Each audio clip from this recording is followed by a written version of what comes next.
Yeah, I'm right behind you.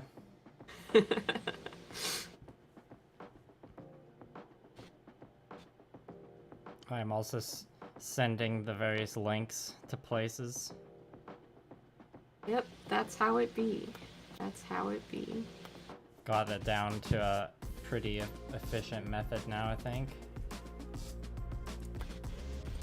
Let's see, will Josh have commented in my chat by the time I get done posting links? Nope, not today. Not today. Sometimes he beats me to it, but I've won this round. Hee hee.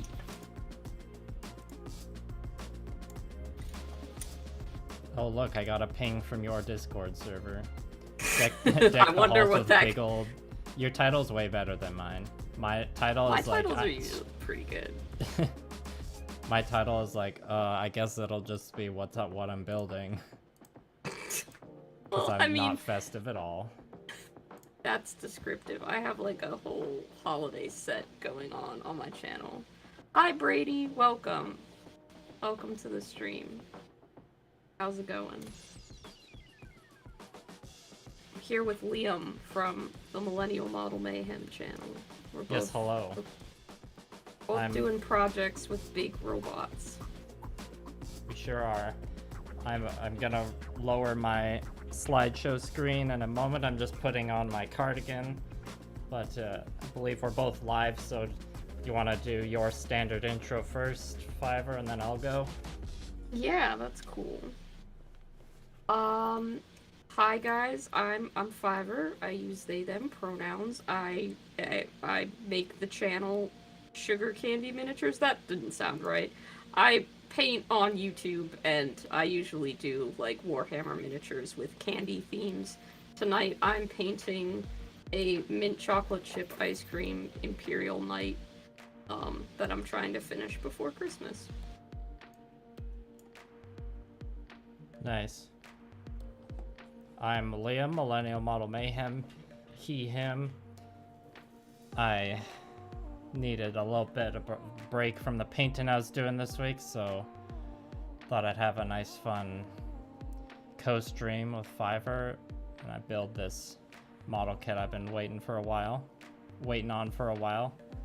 Sorry, I'm slightly distracted to make sure my chat, no, that's the alert box. The chat box for my stream hasn't showed up. Yeah, I'll give that a minute though.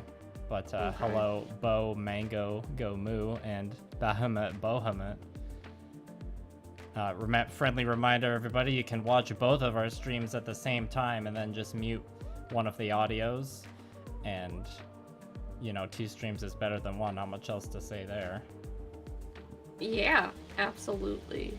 Put both on and then mute one of them. And then you can see both projects happening.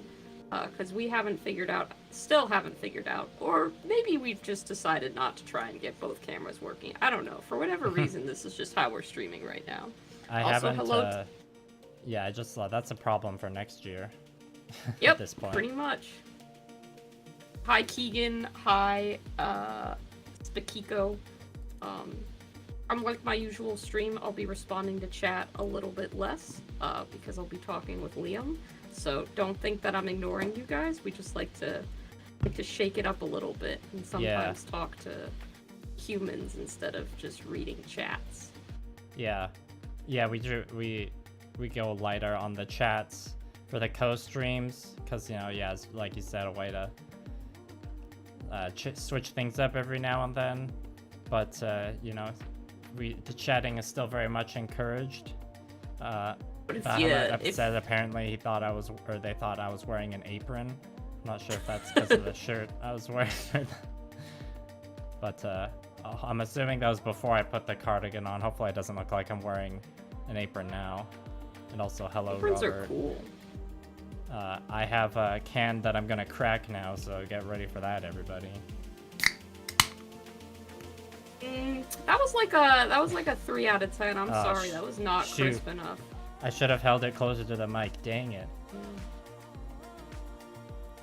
Just saying, if you have an urgent message that you really need us to read, you can super chat Liam, and he'll probably notice that one. So, you know. I suppose that is the guaranteed way, but you know, no pressure. No. We're not gonna shill for your money. I'm just making you aware of the option. Yeah, it's funny, I was thinking like, oh yeah, we're gonna start this stream off, gonna have a nice conversational co-stream. I was gonna start off with just really obnoxious sounds of cellophane as I like open all the bags of runners. So, just apologies in advance for that. Caleb says hello, by the way. Hi, Caleb. Oh yeah, that's true. Jay at Eons of Battle. They're like a Warhammer painting channel. He wears an apron. He pulls off the apron pretty well. I think everybody should start wearing aprons. I'd really love to see them go back in fashion again. I feel like they're a great gender-neutral option, and frankly, I have a lot of cute ones, and I'd like to be able to wear them out in public, but I don't feel comfortable doing so, because people would be like, oh, are you baking something? And the answer is yes, usually I am baking bread. However, I would just like to be able to wear them. I think they're cute. Oh yeah, you're a bread baker? I do bake bread from time to time. It's nice when I have time on the weekends. Yeah, I rely on Blue Parappa to do all the baking. I'm just like, I'll like make things with the bread. You just gotta make the bread. It's like a deal we have. That sounds like a fair exchange, equivalent exchange. Very Full Metal Alchemist. Yeah, my chat is just going on about aprons. Now. Same over here. Oh, good. I'm glad this sparked such a conversation. Yeah, they're mentioning like leather and denim aprons. Caleb wants to buy me a bespoke craft apron, and apparently he's a professional baker by trade. Oh, dude, that's dope.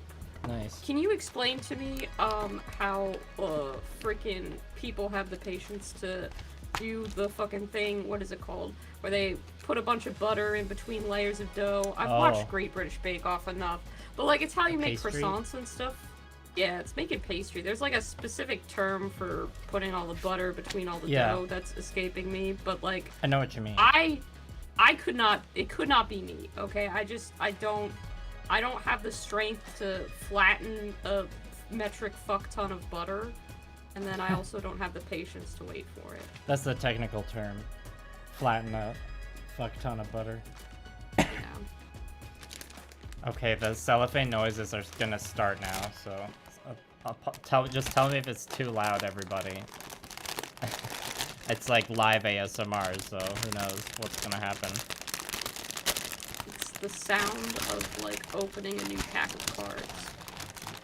I know, that's like either you'll love the sound of like cellophane, or it'll be very grating. In my experience, it's like ASMR elicits very polarizing very different reactions from people, you know? That's fair. I did want to read Keegan's comment about circling back to aprons. He says casually wearing aprons is very third grade teacher core, and like I don't think he's wrong. Third grade teacher core? That's just a good phrase. I think so. Yeah, the reason I was saving the model kit I'm building for a live stream is because it's like sort of limited edition where they printed like one of the runners extra in like a clear transparent color, so like you can have the option to assemble it where like some of the legs and some of the arms have transparent armor, so you can like see the detail. So, and it seemed like a fun kit to play around and pose with, so I was like, I don't know if I would use this one for a main channel painting video, but it'd be a good one to build on the stream. So I'm a fan of like when models have transparent parts and you can like see the stuff underneath. I don't know about you. How do you feel about those? Have you seen them much? They don't really make those for Warhammer, and most of the time I'm painting stuff. Like, the painting is the aspect of the hobby I enjoy more so than the building, so most of the time, like, if I was just buying a kit to buy it, I'd want to paint it, so I wouldn't care if it was a special edition or not. However, if you harken back... Excuse me. That's one. One. I was holding that one in for like the last 20 seconds because I didn't want to interrupt you, but it forced itself out. I was just gonna say they harken back to like the Game Boy days. Yeah. Yeah. My mom had like a purple one that was see-through. I don't know. She just used it to play Tetris, like wasted a Game Boy. In my hey, but Tetris little is kid a good opinion. game. Don't That's put fair. shit on Tetris. But like that was the only thing she used it for, and Yeah, we I mean- had other games. So I Yeah. was just like, could I just play? Could I use this for something?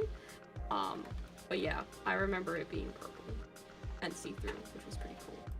Yeah, that was iconic. Just like there's like a genre of tech products from the 90s, 2000s that's like transparent, so you can see the innards.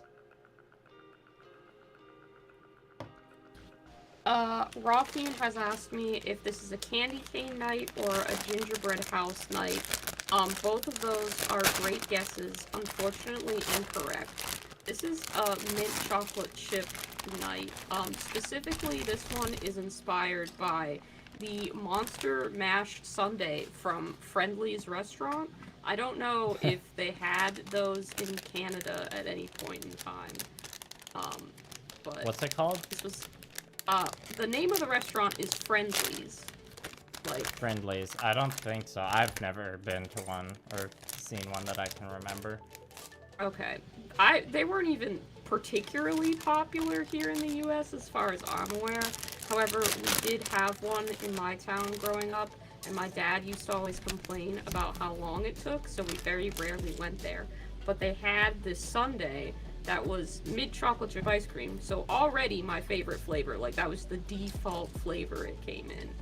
And then it had a face on the top of it, which was a maraschino cherry, 2 red M&Ms for eyes, and then Reese's peanut butter cup cut in half to be like monster ears, and it was stuck in at like a jaunty angle. It's very cute. Yeah, sounds like it. It I sounds mean, like I'll- a pretty I'll- friendly dessert, you could say. For anyone curious about what this looks like, I'm gonna Google a picture and throw it up on my stream so that you can take a look. Nice. And that's kind of where I pulled the color palette from. Oh, apparently I missed back in my chat earlier. The term with the butter and layering was laminating. I think they said? Laminating! Yes, that is what it is. Thank you. I knew it started with an L, and I kept wanting to say, like, leveling. And I'm like, it's not that. That's not what it is, Fives. That's not what it is. Okay. Yeah, well, while you're looking up that picture, the Great Ape, I don't have plans to build the other one. And congrats on the dishwashing job, Robert. Oh, the Friendlies is an East Coast thing, apparently. And Bo says that makes everyone... sense. Bo says everyone in Canada is friendly. That's the stereotype, but it's not true. There are some All right. friendly people, I guess. Depends on if you're having a friendly day. I've got the image up, so for anybody who wanted to see what it looks like, I'll keep it in the corner for at least a little while, and you can kind of get an idea. The model I'm building, now that the cellophane's over, it's got enough runners in it that I'm doing the diligent thing and using masking tape on each runner to like give it a bigger, easier to read label.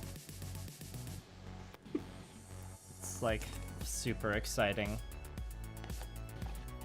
Gurmudgeon has said of the Monster Mash Sundae that it is a bat. That's fair. It does kind of look like a bat. I think it's cute. And so your Night Titan, it's not based off the Monster Mash Sundae, but it's based off something else from this menu? It is based off the Monster Mash Sundae. Okay. Loosely. I mean, like when pulling a color palette, that's kind of what I decided. The Yeah. Sundae doesn't like have all of the elements that my Night Titan is gonna have, because it doesn't have any waffle cone exposed, but I like to paint that to tie it in with the ice cream theme, so that's kind of something additional. And then I have a giant fake cherry to put on the top of the Night. Nice. And fake whipped cream that it's gonna sit on top of, which again isn't necessarily a part of the sundae itself, but I think it'll Amazing. look very cute. Yeah. I just have What's- to finish painting all of the cables on this. I'm base coating them in off-white, and then I'm painting them white, and then I'm painting red stripes on top of the white. So a project that could have literally be done in one step, I have made 3, because I am very smart and good at time management.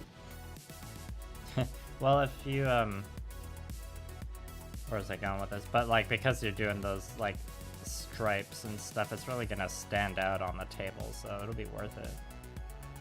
I am very much hoping so, because I know for a fact it's not going to be painted the best that it could be for me, simply because the night that I got, it was pre-assembled, and there's no way for me to confidently disassemble it to reach some of the innard parts of it. Kind of just having to go with what I can, which is fine. I've been delighted this entire painting process, but it's definitely like, if I could access like the underframe and the panels separately, I could do a better job. But that's just not how this project is gonna go. Yeah, well, I mean, disassembling a Gunpla kit is one thing, but I've never seen anyone disassemble a Warhammer kit for painting because of the glue. You kind of just have to like hold back when you're assembling it and be like, okay, well, I'll have to glue this part later. I guess that's painting and sub-assemblies, but it's really hard to like bring myself to do that sometimes, because a lot of the time I'm like, I just want to see what it looks like finished and build it.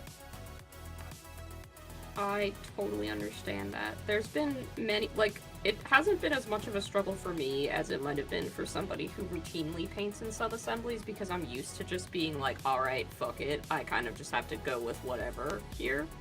And I'm fine with that, but I can imagine for someone who usually is, like, very meticulous about stuff, then that would probably be more of an irritation.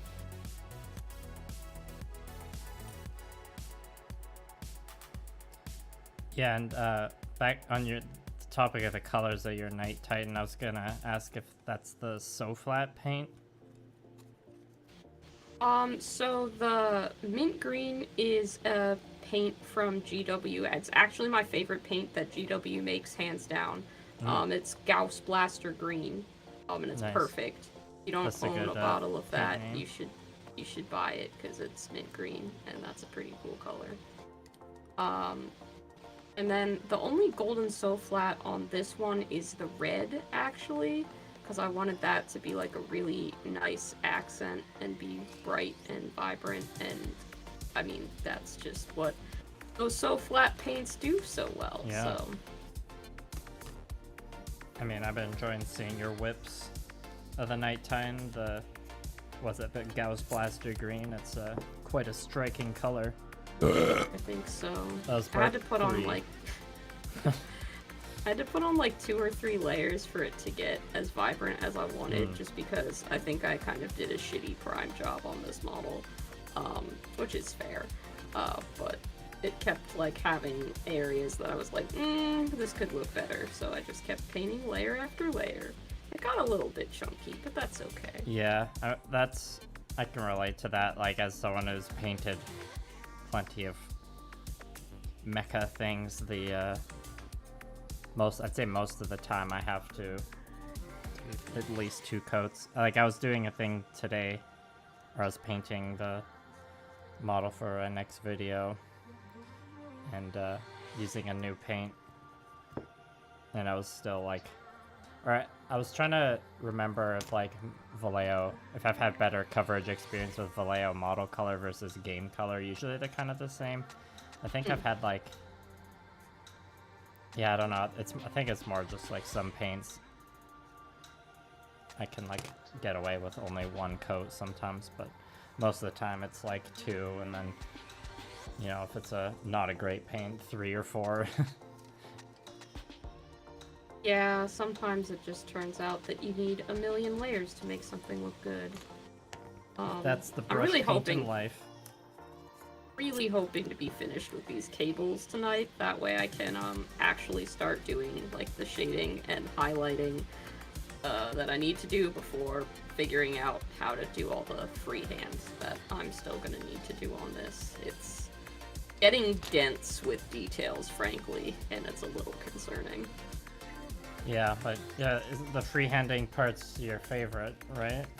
I love freehanding. Yeah, I save it for the end so that I can really take my time with it and add on those other things. I'm not such a great painter when it comes to like making sure that I've got every edge highlight, and I'm sure that almost every one of my models has some area that's still like gray and unpainted that I just forgot about or couldn't reach or gave up on.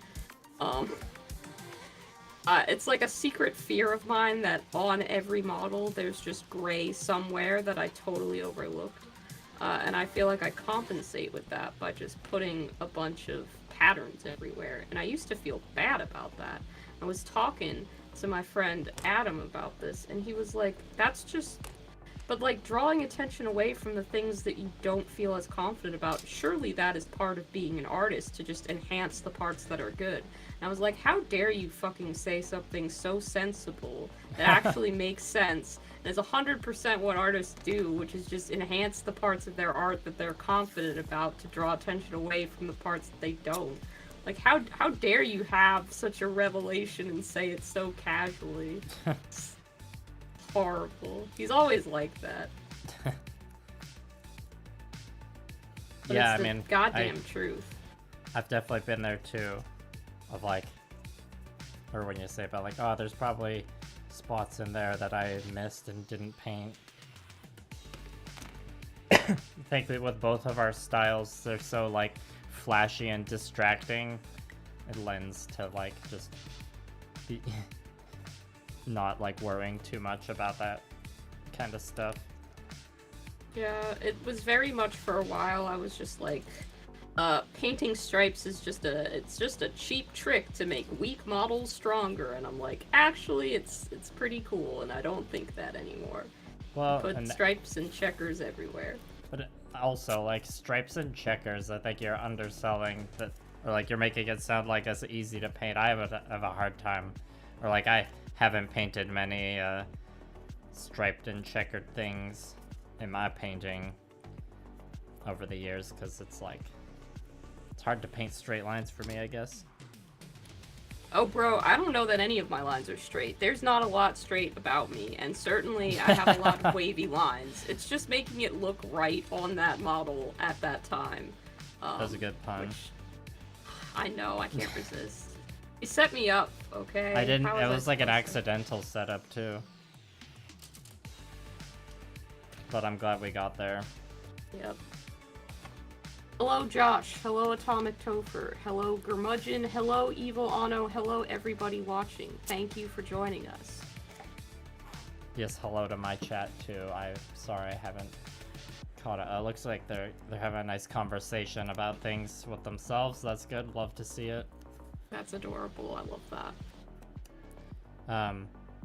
There's like when I was thinking over the last couple days about what to talk about on stream, I feel like there's a solid amount of I feel like we gotta talk about the, I don't know if you've heard, but like the biggest Warhammer news that dropped today. I was about to bring that up. I'm like, yeah, Cool. That seems like the biggest piece of news everywhere.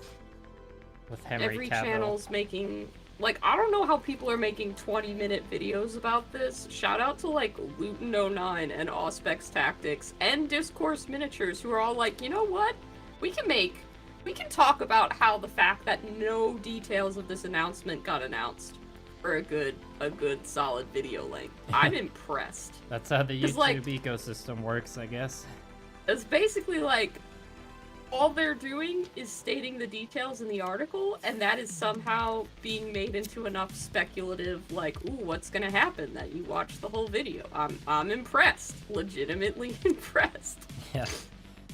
Do you want to give the recap of the news for anyone who might not know? Like, Sure, a decent amount of like, people in my chat will know about Warhammer, but I know the majority of my subscribers are more for the Gunpla. Cool. So But they for all should the know.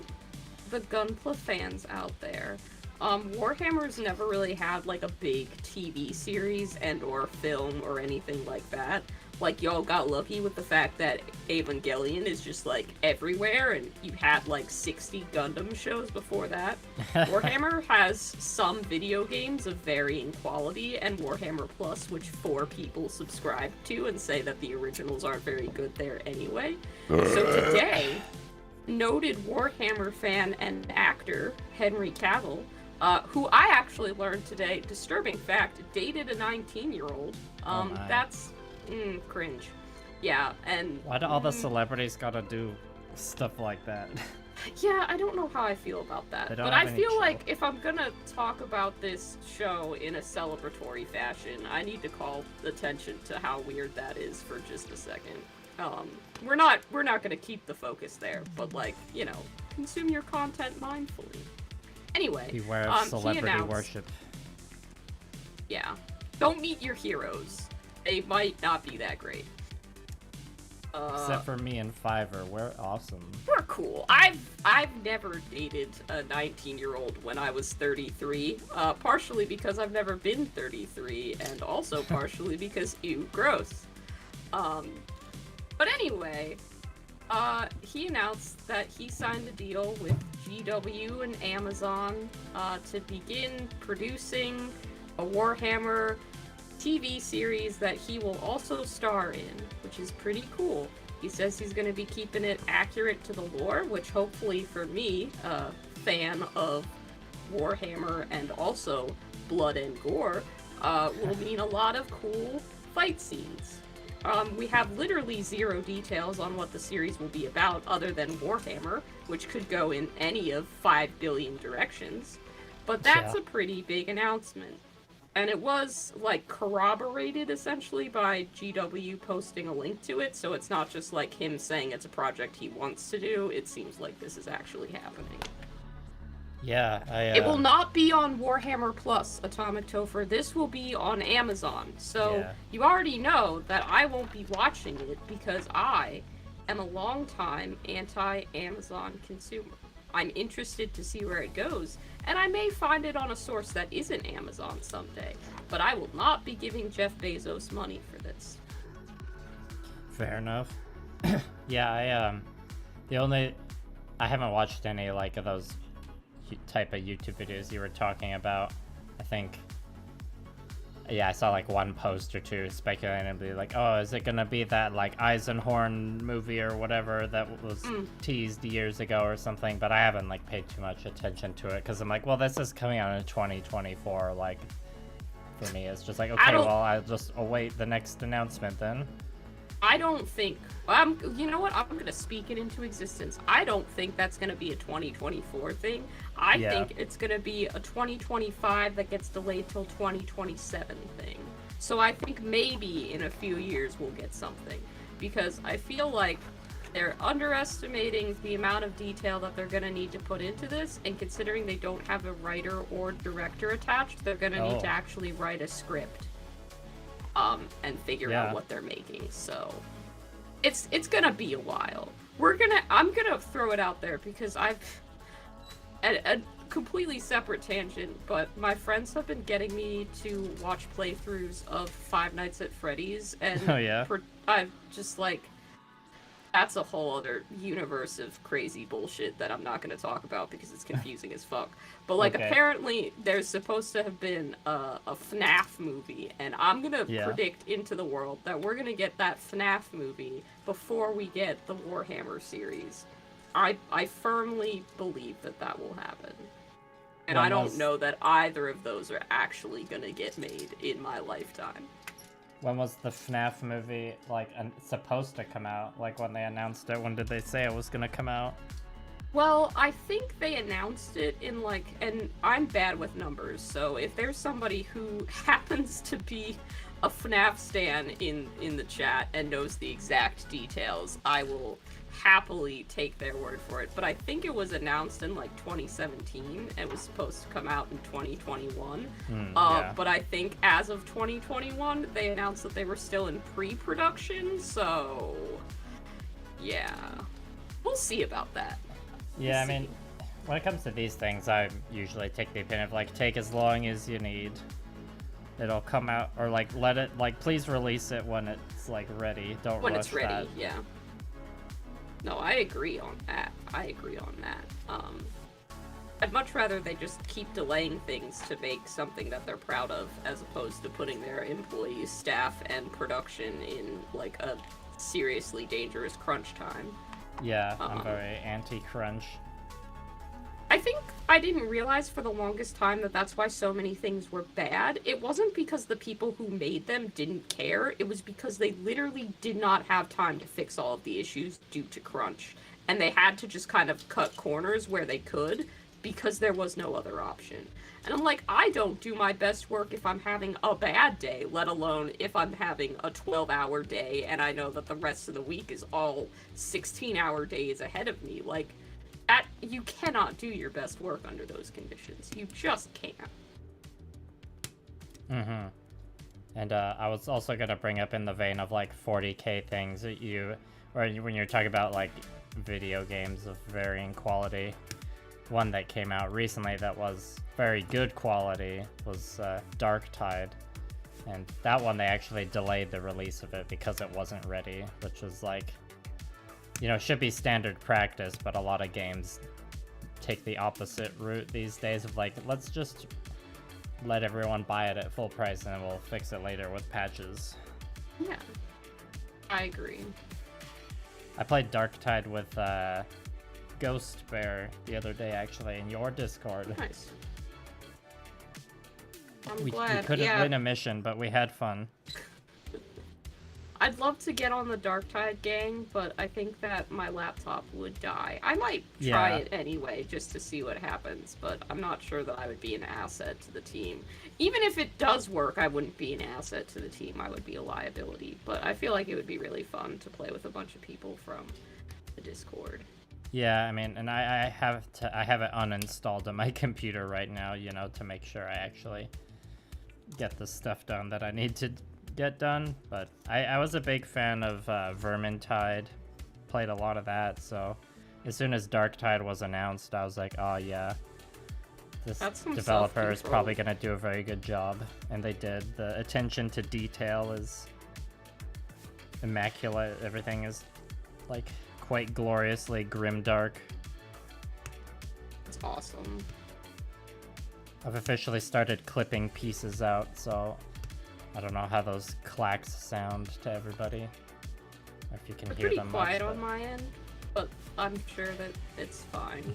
I mean, it also depends, you know, like depending on the color of the plastic, like the one I'm clipping out now is a gray underframe and it's a bit softer, so the clacks aren't as sharp. They got a different clipper feel, you know? That's fair.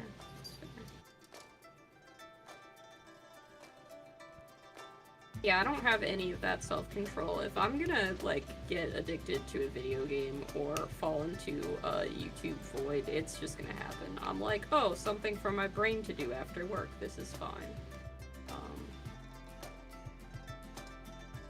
Yeah, fair enough.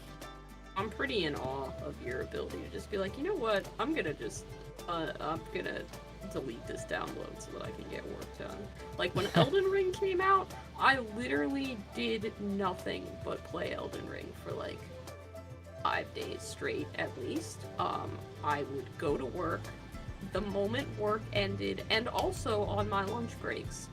And while I had several technical issues at work, I would just play Elden Ring constantly, to the point where my hands hurt. And that's not good for you, and I should have the self-control to walk away from that. But at the time, I didn't. Well, hey, I did hear that game won a bunch of Game of the Award years. You know. It won the award, the only award that I pay attention to or respect, because I'm not very up on the details of the gaming community, but I am a fan of video essayists, and every year Jacob Geller, my favorite video essayist, makes his top 10 game of the year award videos, and Elden Ring won for this year, and I'm like, yep, that's it. That's the most coveted award. It was a good video. Yeah, I also watched the other day, actually. I watched his video, the fear of cold. Oh yeah, I don't experience the fear of cold the same way that I'm sure other people do. So that one I was just kind of like, this is very, like survival horror stories are just not what interests me. So I was kind of like meh on that one, but it's still a Jacob Geller video, so I'll watch it. I'm like, you'll still have some interesting takeaway, and he did. I don't remember what that takeaway was, but it was good.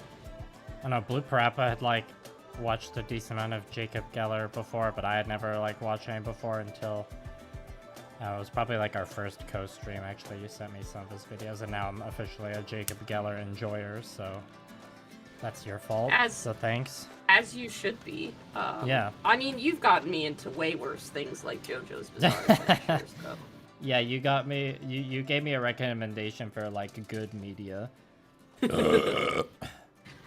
Circling back to Five Nights at Freddy's, weirdly enough, a sentence I never thought I'd be saying in this year of our Lord 2022, but I've realized that so much random bullshit happens in the lore of that series. I was like, I've felt this emotion before. This like bewildered, can't look away, but also rage that this is something that I'm expected to just like go along with. And I was like, oh, this is like JoJo's Bizarre Adventure. This is that. That's that same feeling. And once I identified that, I was like, oh shit.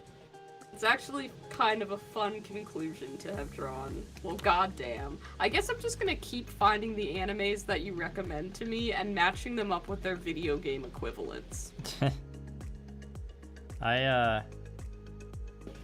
So Five Nights at Freddy's is the video game equivalent of JoJo's Bizarre Adventure? Yes, I would say so. Interesting. I've never played any Five Nights at Freddy's. Don't.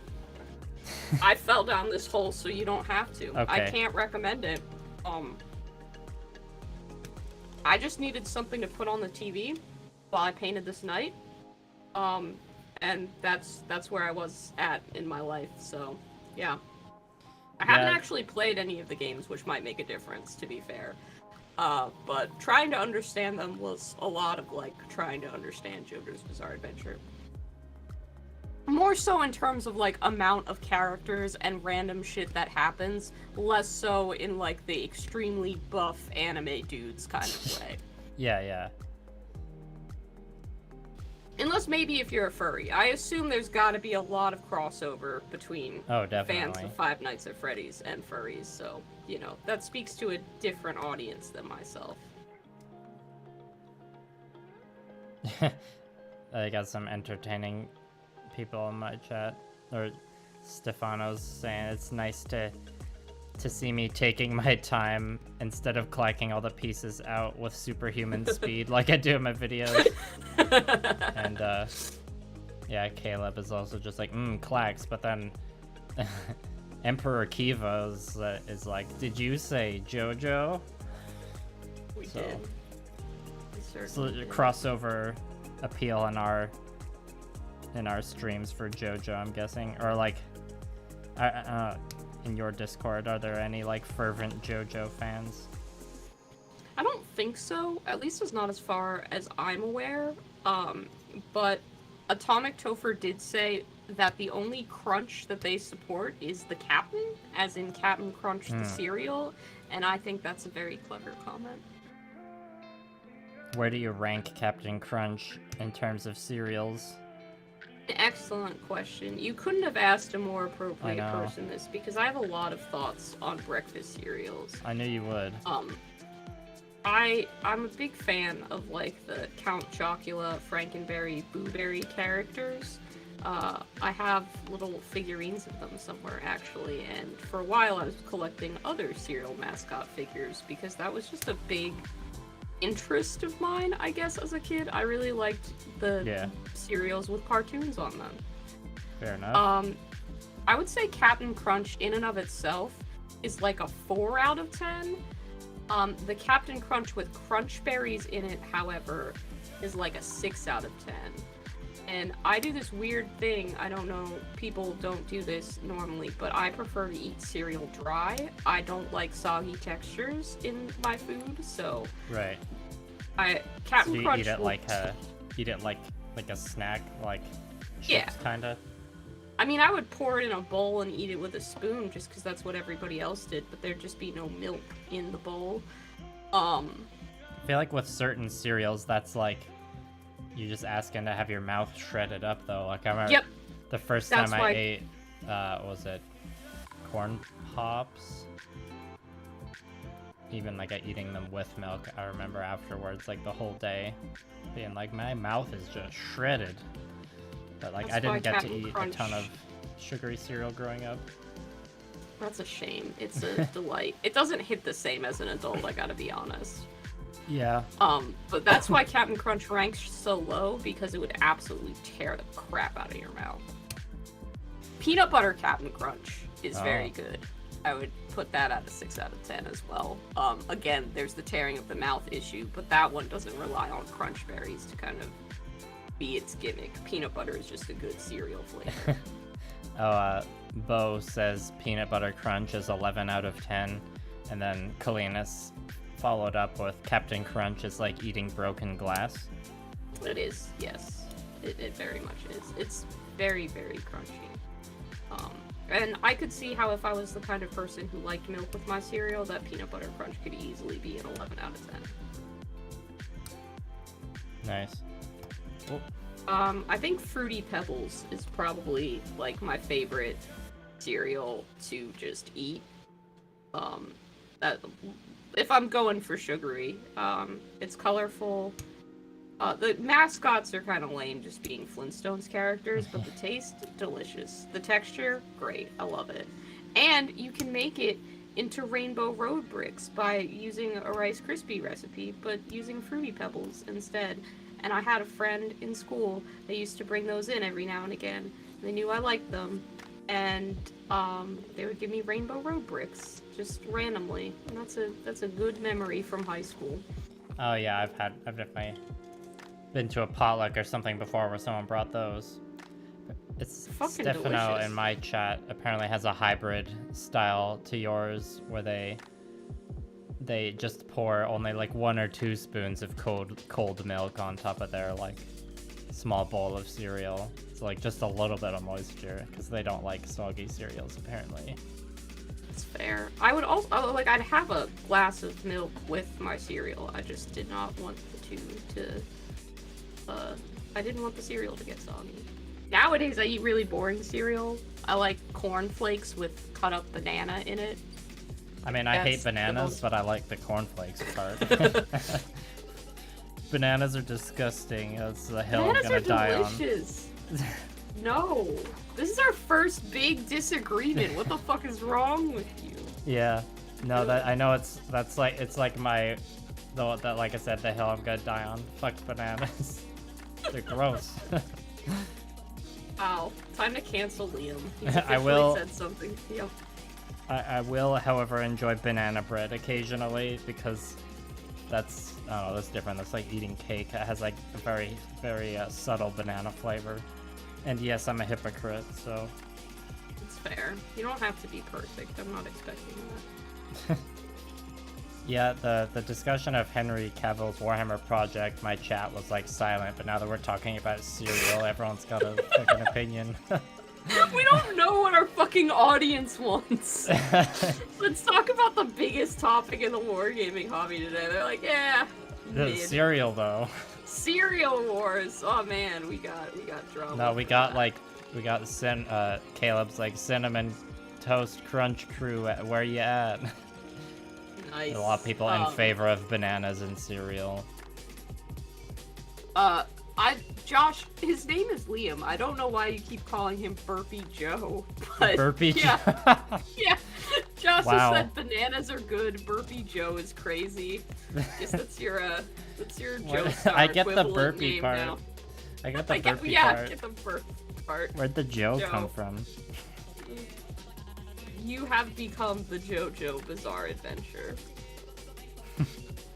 My stand has some sort of convoluted burp power. Yeah, I mean, that sounds like some bullshit that I'm gonna find eventually if I keep watching this godforsaken series. Yeah, what was the last stuff you watched? Let's get I'm the required JoJo update of the co-stream. Yeah, I'm still on season 4 because I stopped watching JoJo to watch all this FNAF playthrough shit so that I could keep up with my friends. And honestly, I was having a delightful time doing that, so I don't mind. I sound like I'm bitching about it, but I was having the time of my life. So I think what happened last in JoJo is that... So I know some fresh new bullshit happened. Well, that's every episode. It is. They were hunting down Killer Queen, right? And oh yeah, you're probably shit like happened. near the beginning They went to the of tailor's. Oh yeah, There's a suit. There's a button. That's like near the beginning. Died, I think, maybe. I don't fucking remember. Yeah, he's got the like little remote controlled bomb. Yeah, the bomb. Sheer heart attack. Which honestly, compared to the rat with the Gatling gun, was pretty lame. I'm like, come on, give me some interesting bullshit. This is mid bullshit. Yeah, sheer heart attack is kind of just like, it's like a gimmicky power of the stand, because like the stand itself, Killer Queen, is where it's at. Oh, I think they went, like, they hid in the salon for a bit, and then they were like, oh, the lesbian in chief is dead. And I was like, that's dumb. She was kind of cool. But yeah, that's all I remember from JoJo.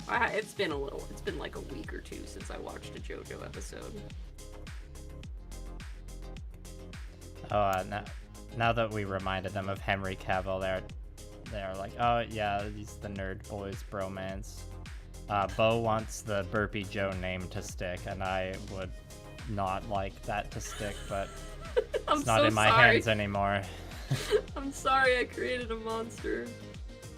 You can directly blame Josh for that. Josh is the one who's always trying to convince me that Nurgle belongs in our server, so he is, in fact, an agent of chaos. Yeah, I think Josh, from what I've seen, he seems like the most, like, chaotic member of your Discord server. I would agree. You can hold that title easily, Josh. Most chaotic member of the server. Yeah, I do enjoy having you around, though. Oh, and Tanko Wolf says hugs for everyone. Thanks, Tanko. Thank you, Mr. Wolf. Or Mrs. Wolf. Or Mix Wolf. Or whatever other neo-pronoun superlative you would like. Superlative? Yeah. That's not the right word, but it's the word that I said. We understand your intention. Oh, okay. So, what we were talking about in my Discord earlier with the Henry Cavill announcement, and I don't know how like up to date you are on Warhammer lore, but like if you had to cast some actor somewhere as a role in Warhammer, like what do you have any ideas about like fan casts? Because I feel like that's gonna be that's gonna be the discussion for a little bit. Yeah, I mean, I was gonna, back on the topic of the 40k, my, like, personal desire of, like, you know, whatever this passion project of Henry Cavill's is gonna be out. I think it's not a likely, like, it's likely not what's gonna happen, but it'd be cool if it was, like, an Emperor origin story movie, because I remember, like, seeing memes about, like, oh, Henry Cavill should just, like, play the Emperor of Mankind. Like, that'd be cool if there's, like, some sort of origin movie story for the Emperor of Man, or, like, you know, it could be in the Horus Heresy or something, but it's probably more likely that it's going to be something in, like a more current 40k timeline. I'm not super up to date with, like, the current lore. I don't know if, like, the current books and stuff are covering events happening in the Indomitus sector or whatever. Honestly, I think Henry Cavill would make a decent Emperor of Man, so I support that. I don't really want to see him as, like, one of the Primarchs. I don't know why, but I just can't really see him as one. In my brain's like, nope, that's not right. So we'll see what happens there. But I totally agree that he would make a very cool Emperor of Man. I don't think they're going to do a prequel series, because I feel like they're gonna be like, we need to put Ultramarines in this because it's a Warhammer series, and that's what the people want. Yeah, that's what I was kind of thinking too. Like, what's nice about Darktide is that there's no Space Marines in it, because, like, the enemies you go up against Darktide, if you're playing a Space Marine, it would just be, like, too easy.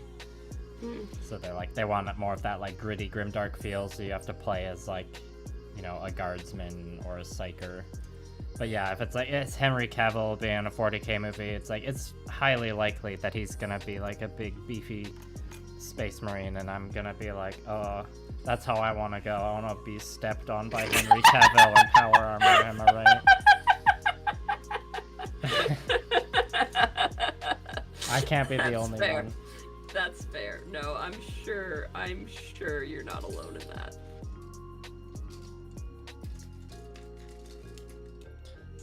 And but yeah, back to the question about casting. I enjoy playing this theoretical game, so throw characters at me. I'm a lot better versed in the Warhammer Fantasy characters. Oh yeah, and in the Total War community, like, I remember seeing like discussions come up often before about how much like Emperor Karl Franz, the like 3D portrait of him in Total War Warhammer, just straight up looks a lot like Henry Cavill. So if he was cast in a Warhammer Fantasy movie, he would like have to be the emperor in like the Empire faction. I mean, I'd be down for a Warhammer Age of Sigmar series as well, but there's no way they're gonna not make it 40k, especially when that's like the rights that they've confirmed it to. Yeah, no, it's definitely gonna be 40k. All depends on what they make, and I feel like they've got to do something with the Space Marines. It's Rowboat Gullible Man. Rowboat Gulliman. Yeah, that's the main guy for the Primarch of the Ultramarine. No, he's not the. Oh yeah, he is the Primarch. It's Magnus Calgar is like another character from the Ultramarines. First of all, most important question: do you know Belisarius Call, the Admech dude? Of course. Okay, who should play him? Because I feel like that is far and away a way more interesting question than who's gonna play Rowboat. Because he needs to be weird and creepy and scary. I feel like he's probably like mostly gonna be CGI, right? Yeah, like that character has, like any, like that would be a character, or it might be a situation where it's like there's an actor who performs them in the suit, and then there's the voice actor. So if we're gonna get anyone to perform him in the suit, obviously the obvious best choice is Doug Jones. Who else are you gonna pick? Oh yeah, my first thought went to Andy Serkis, but that was more like Andy Serkis could do the voice and be in the suit, but if it was like just in the suit, Doug Jones for sure. Doug Jones would be an incredible Belisarius Call. And he actually hates when someone else does the voice, but I don't know that I could see, like, I'm sure he could do it. However, I would choose you know the guy, I don't know if you've seen Tim Burton's version of Sweeney Todd, but the guy who plays Beetle Bamford in that always does like really skeevy kind of like side character sort of dudes. It's been years since I watched the Tim Burton Sweeney Todd. Someone's got to know this character. Which character is he in Sweeney Todd? He's like Judge Turpin's henchman, his lackey guy. He's also the rat guy in Harry Potter. Oh, okay, yeah. I feel like he could do a voice that would be fitting for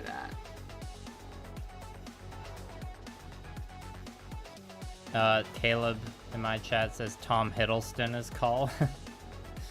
Tom Hiddleston's been thrown around a lot. Someone was saying he should be Fulgrim, and I'm like, I'm sorry. Oh, yeah, he might make a good Fulgrim. Fulgrim is supposed to be like, I don't know. I'm not a Tom Hiddleston fan the way that a lot of other people are, and I get that people are gonna look at Loki and be like, he should be like, it's the same sort of character archetype, so he could do it. But I just feel like Fulgrim has a different energy. And I feel like he needs to be more threatening than I've ever gotten from Tom Hiddleston. And I just don't know if that would be my choice. Yeah. And I was like, well, who would you cast? And I was trying to think of people who I'd seen in, like, you know, Because I was circling back to House of the Dragon, to Hot D, where they all have the fancy silver hair and stuff like that. And I'm like, I don't want Matt Smith to be Fulgrim. I'm sorry. I don't think that would be an appropriate choice. And I couldn't think of anybody else there. I was like, no, none of them have that energy that's needed. I was like, Lee Pace played that fancy dwarf in the Hobbit series, but no, he doesn't have it either. And then I eventually landed on, because it's my fan casting for Warhammer, so it doesn't matter if people, like, you can say that's not correct with the lore, but I was like, you know who does have the energy of Fulgrim? Meryl Streep in The Devil Wears Prada. She absolutely could bring it. And I'm like, give me Meryl Streep as Fulgrim. I know that's completely, like, not in line with the lore, okay? But, like, you can't tell me that that's not the vibe. It's perfect. I just had a cursed thought, I guess it's not really a cursed thought, it's just like a hilarious thought of, like, Meryl Streep winning yet another Oscar, but, like, for being in the 40K movie. She could do it. Alright, I don't think she will, and I know that's not going to be a decision that is made, because I'm not in charge of this, but, like, they're clearly not going to make it gay enough if they cast someone just, like, to be full. Like, we're just going to disclaim that, okay? No one's gonna let us tell any stories about Space Marines being queer. That's not gonna happen on this show. Well, and the whole Space Marine aspect is just a big question, because like if they're gonna be including, you know, characters like Fulgrim and stuff, then like is this gonna, like, you know, as soon as like it gets a little bit involved with the Space Marine chapters, it's like, okay, is this gonna be like a movie all about Space Marines and like some Horus Heresy stuff, or is it gonna be more of like a movie where like focuses in on like a small set of characters, like on a haggard spaceship out, like trapped in the outskirts or somewhere, you know, like Henry Cavill is maybe a stranded Space Marine or something, or a Space Marine assigned to a crew, and then there's another, like, there's a rogue trader or maybe an Inquisitor, I don't know. Because, yeah, you know, once you start involving a few, like, Space Marine characters, like Fulgrim, it could just, the whole thing could just turn into, like, a big Space Marine movie, which won't necessarily be bad, but... But we don't want a Transformers the movie. Like, we don't want to just have product placement for literally every Space Marine chapter. I was just pointing out Fulgrim because, like, he's one of the Primarchs that seems like would have the most interest. Like, I'm not gonna watch a series about Peter Turbo, okay? I don't really care. Peter Turbo? Per Turabo, he's the Primarch of the something. I want to say Iron Hands, but I don't think that's right. He might be. The Iron Hands, yeah, I know, or there's the Iron Warriors. Yeah, I know that name though. Stefano's asking, who are we casting Cumberbatch as? We're all just assuming that Benedict Cumberbatch will be in the 40K movie, which is honestly a fair assumption to make. I mean, yeah, that's honest. Like, I would love to be mad at that, but that's a very fair assumption. I don't like him particularly as an actor, but I can easily see him being a part of this show. I feel like he could be, like, if he's gonna be a Primarch, if we're sticking with that, which, again, I could see, I feel like he's gotta be, like, the yellow guys. He's gotta be Rogel Dorn with them. I feel like he would have that kind of energy to him. Yeah. Oh yeah, Bo, in regards to what we were saying earlier, it was the Iron Warriors, but... we got a lot of good ones coming in here. Tom Hiddleston as Guilliman, Anthony Starr as Horus, but also Dave Bautista as Horus. Ooh, I don't know who Anthony Starr is. I know who Dave Bautista is. I know that name, Anthony Starr, but I can't remember who they actually are at the moment. That's okay, I have Google. I can do this. And then Kalinas is like, at least a few Space Marines would have to be super gay. They're all a bunch of barrow dudes living together in monasteries. Yes. Exactly. Tom Hiddleston as a Tyranid. Anthony Starr, no. I'm sorry, but no. That's not Horus. No. His face is too basic to be Horus. He's gotta have, like, some menace, my guy. Gotta have who would you some, cast? Oh, Anthony Starr's Homelander. Okay. I know Anthony Starr. He's gotta have some, like, two-sidedness. He's gotta have a face that I don't trust. Maybe you know? Anthony Starr would be good as Fulgrim. No. No? Sorry, my standards are gonna be... Fulgrim's the prettiest one, okay? And, like, he has a nice face, but he doesn't have a face that I would describe as pretty. So, I'm sorry, but no. Okay, which Primarch would you cast Jared Leto as? He could be Corvus, maybe. The Dark Ravens guy. Oh, They're not called the Dark Ravens. Maybe they are. Someone knows what they're called. They'll correct me in the chat. The Raven Guard? Raven Guard! That's what it is, yeah. He can be that one.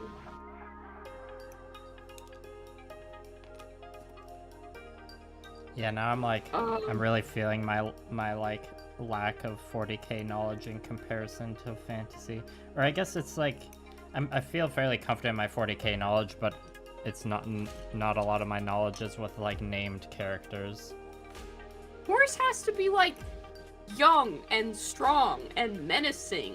Like he's gotta be someone who I'm gonna be afraid of a little bit. But Tom like, Hardy?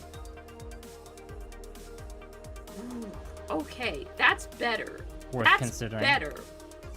Yeah, we'll put him as a, like, I would love for Tom Hardy to be a Primarch. I don't know if he could be Horus.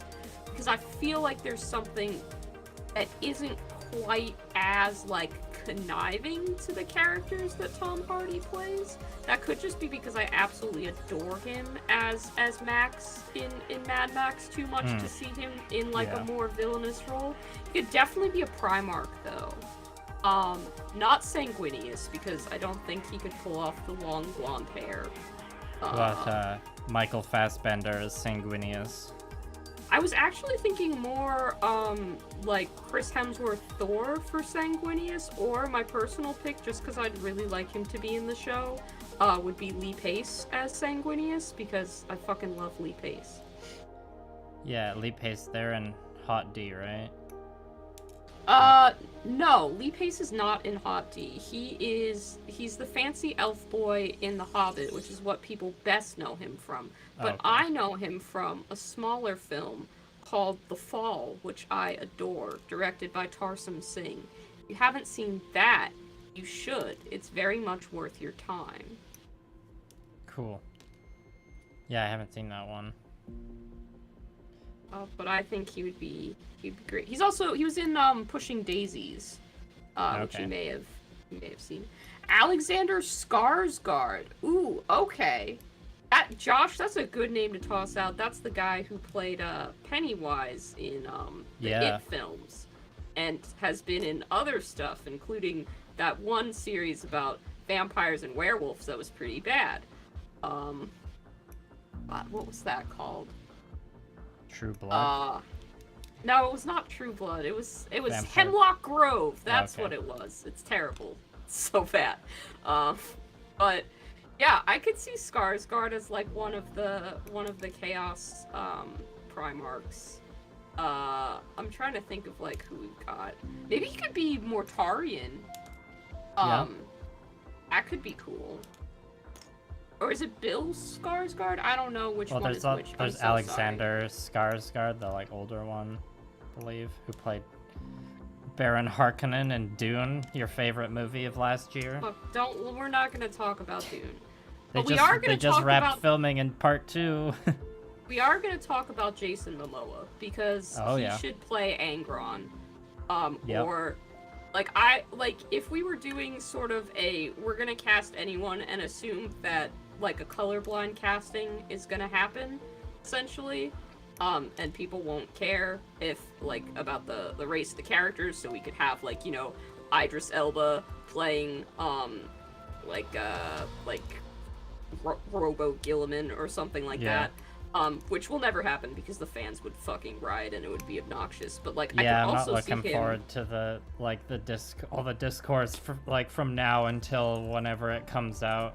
of just like, oh man, the gatekeepers are gonna have their jimmies rustled for like the next 5 years over this. Sure will. I could see him as Jagatai Khan, but that should go to an Asian actor unless we're just casting. Yeah. Unless we're just doing like a Rodgers and Hammerstein Cinderella situation where everybody is just different and nobody talks about it. But yeah. I think Jason Momoa would make a fantastic Angron. I really, really do. We got Stefano says Vulcan has to be The Rock. I got mixed opinions on that. I will accept that. I don't know if it has to be. Especially because I see The Rock, like, there's a certain air of comedy to most of his performance, which I feel like isn't going to suit 40K. Because, like, part of The Rock being in something is it's like, that is The Rock, you know? Yeah. I don't know how to explain it better than that. But, like, in Fast and the Furious and stuff like that, you never really believe that he is the character. It's like, oh yeah, that is The Rock in a movie. I feel like he's too much of a public figure to kind of disassociate from that. It's sort of like Jack Black. Like, I love Jack Black and everything, don't get me wrong. But I'm never for a second in doubt that that's Jack Black. Yeah. You know? Well, and also The Rock is like as big of a movie star as Henry Cavill, like, you know, arguably bigger depending on how you look at it, so. I would say bigger, maybe. I don't know. I feel like we're all quantity over quality. Like, he's definitely been in more films than Cavill, I think. There's like, what, shit tons of Fast and Furious movies? 8 or 9 of them. And he did that shitty Tooth Fairy movie. Does anyone remember that? Because I do. I never saw it, but I know what you're talking about. Oh, I never saw it either. I just am viscerally aware of its existence. It's burned into your memory. Rob Coley is gonna want to get in on this, and I don't know what Primarch I would cast him as, but he should get a good role in this series if he wants it. Because he's equally as in love. Have you seen Midnight Mass or Hill House or... Okay, in Midnight Mass he was the sheriff, and in Hill House... I don't know if he was... It's Bly Manor and Hill House that I get confused. In Bly Manor he was the cook, but like he paints miniatures and is part of the fandom and everything now, so I think he should get a role. Yeah, I was gonna say, I've seen his, like, him posting his hobby setup on Twitter, and I remember the first time his Twitter actually came up on my timeline, he was tweeting about being in Vancouver, Canada, and he's like, can anyone here teach me Warhammer? And then that was also when I found out that the YouTube channel Play on Tabletop, they do like a lot of good battle reports. That was when I found out they were Canadian, because they were like replying to... We can teach you. What was awesome. That? They were like, we can teach you. Yeah, no, they like slid into the replies. They're like, oh, we're like in this area. Come on by. That's awesome. Gives me I mean, I used to travel to... I haven't done it as much in the last few years, but over my life, I've frequently gone to the West Coast, where Vancouver is, like, every 2 years or so. So now it's like the next time I go over there, like, ooh, maybe I could bring some miniatures with me and try and get on a Play on Tabletop video. That would be cool. I'd watch that. Yeah, because they play, most of the videos lately have been like a mix of... It's been a decent mix of a lot of different stuff, but it's mostly like 40k, and then they've been doing pretty regular videos with Conquest, Last Argument of Kings, and like that game is like still kind of new on the scene, so there aren't a ton of people doing battle reports for it, so I always like to see that. But I know recently they did some Kings of War, and also the Star Wars Legion one, and cool. The new like Osgiliath set for Lord of the Rings. Or Middle Earth strategy battle game, you mean? The message, strategy battle game, message, whatever the acronym is.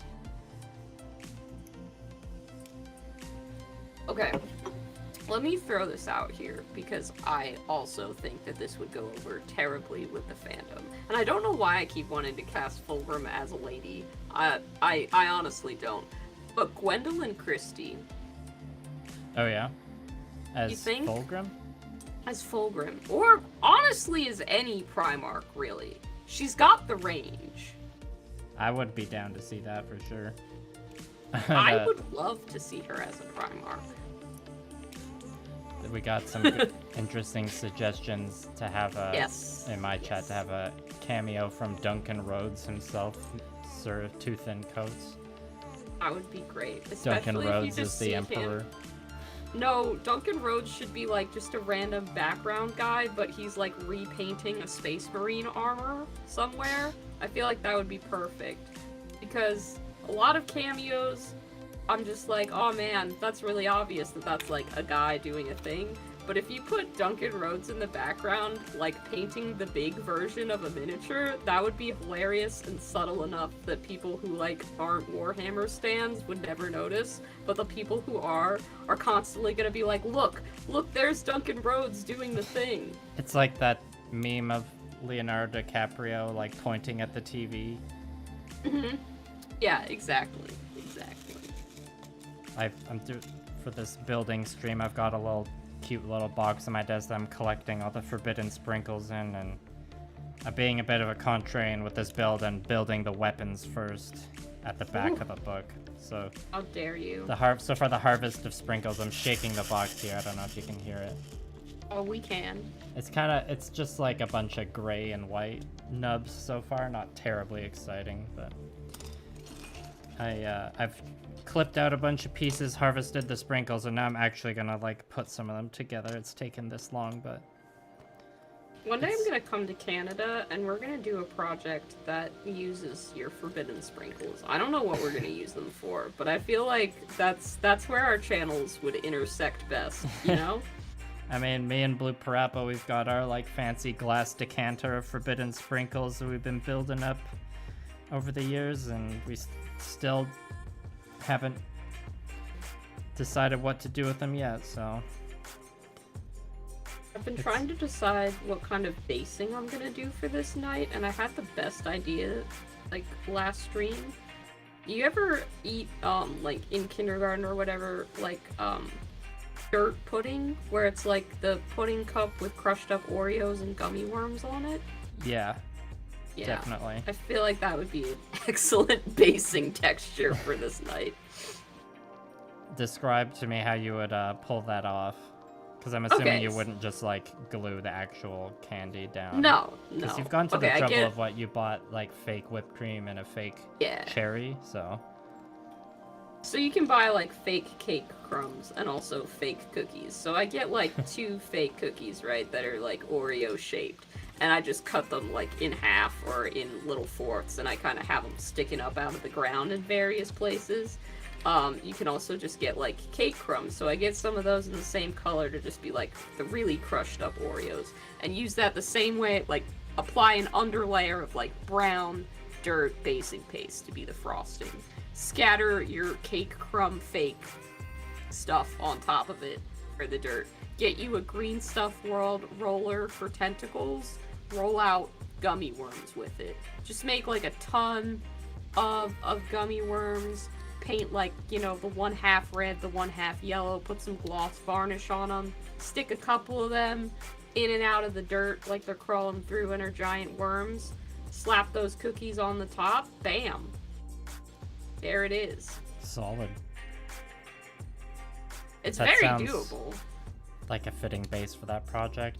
So I'm building the gun right now, and it's a pretty like sizable gun, because this model kit's from a show called Kyoukai Senki, which is like, it's animated by the same studio that does Gundam, but it's like a different property. So the model kit is like a weird 1/48th scale, so this gun's pretty big. But they're bringing this up because the cartridge comes out and there's like a little sculpted bullet at the top of the cartridge, and I just thought that was a fun detail. It's like if you wanted to photograph the model in a pose where it's like reloading the gun, you could have one of the hands holding the cartridge and then like have a single like bullet detail to paint at the top if you wanted. I'm gonna glue some sprinkles, some fake sprinkles coming out of this gun. He's got like a Gatling gun, and it'll look like it's shooting out little chocolate sprinkles. Amazing. Yeah, I think that'll be cool. He also has like exhaust vents on the back of him, and I'm gonna put some like fake whipped cream smoke coming out of them. Because I'm funny. I just like, yeah, you'll have to tell us all about like the reactions you get if you ever like play games of 40k with it. I'd love to play, like, that's aspirational, you know, because I'm not gonna buy an entire Imperial Knight army. That's ridiculous, and I would never do that. Because it's so expensive. Like, they're just big models that cost a lot, so... Yeah, and you'd probably have to paint like 2 more, at least, plus some of the like little ones.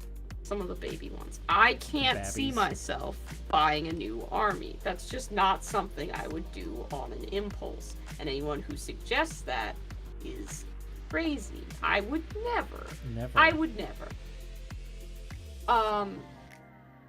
But yeah, I would love to, like, again, I feel like it's very aspirational of me to ever expect to do well at Adepticon. I don't know why that keeps being the location that I'm just like, well, clearly, if I'm gonna have a finished product, that's where I take it.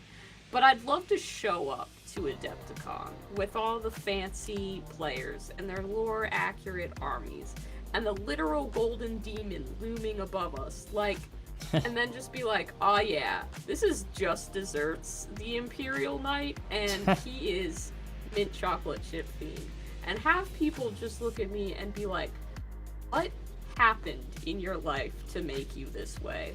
And I will have no answer for them. None at all.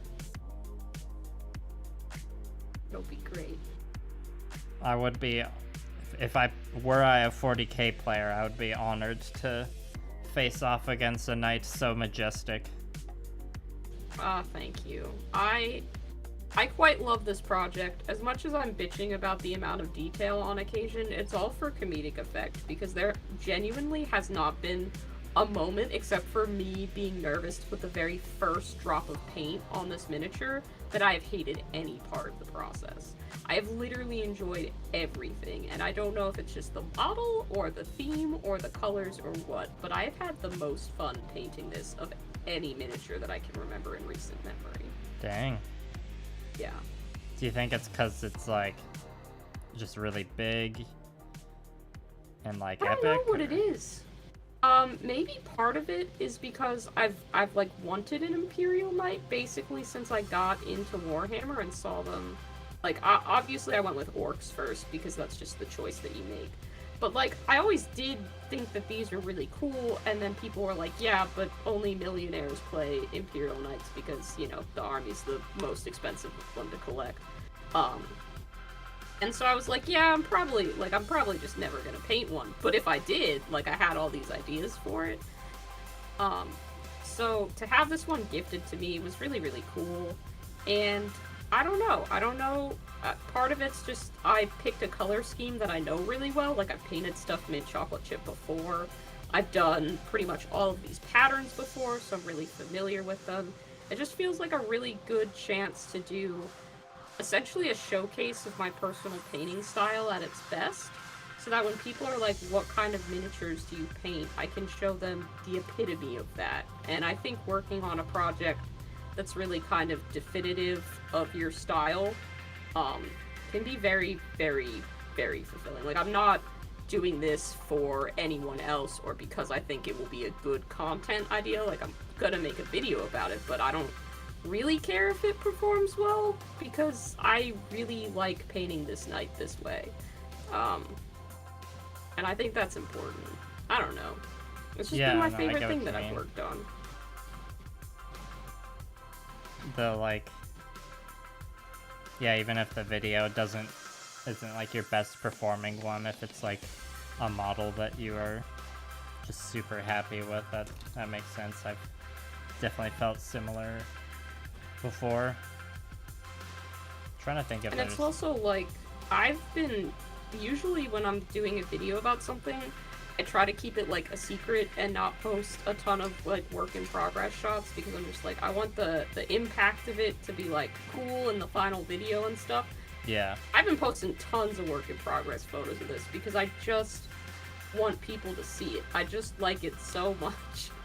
So I'm constantly spamming my Instagram, my Discord, and then also sending this directly to my friends because I'm like, give me the attention and validation that I desire from this. He is beautiful, and you will tell me that he looks cool, and then I will be happy. Well, and then, like, you know, just, like, taper off when you get closer to finishing it, so then, like, when you are super close to, like, the reveal moment, your post will have, like, slowed down a bit, and then everyone will be wondering, like, oh, Fiverr hasn't posted a Night Whip lately. And it'll, like, it'll have this air of, like, it'll just build an air of suspense in itself. There's not much time for that, frankly, because I'm going to post, I'm going to try and make this a Christmas special and post the video that I've been working on with this night.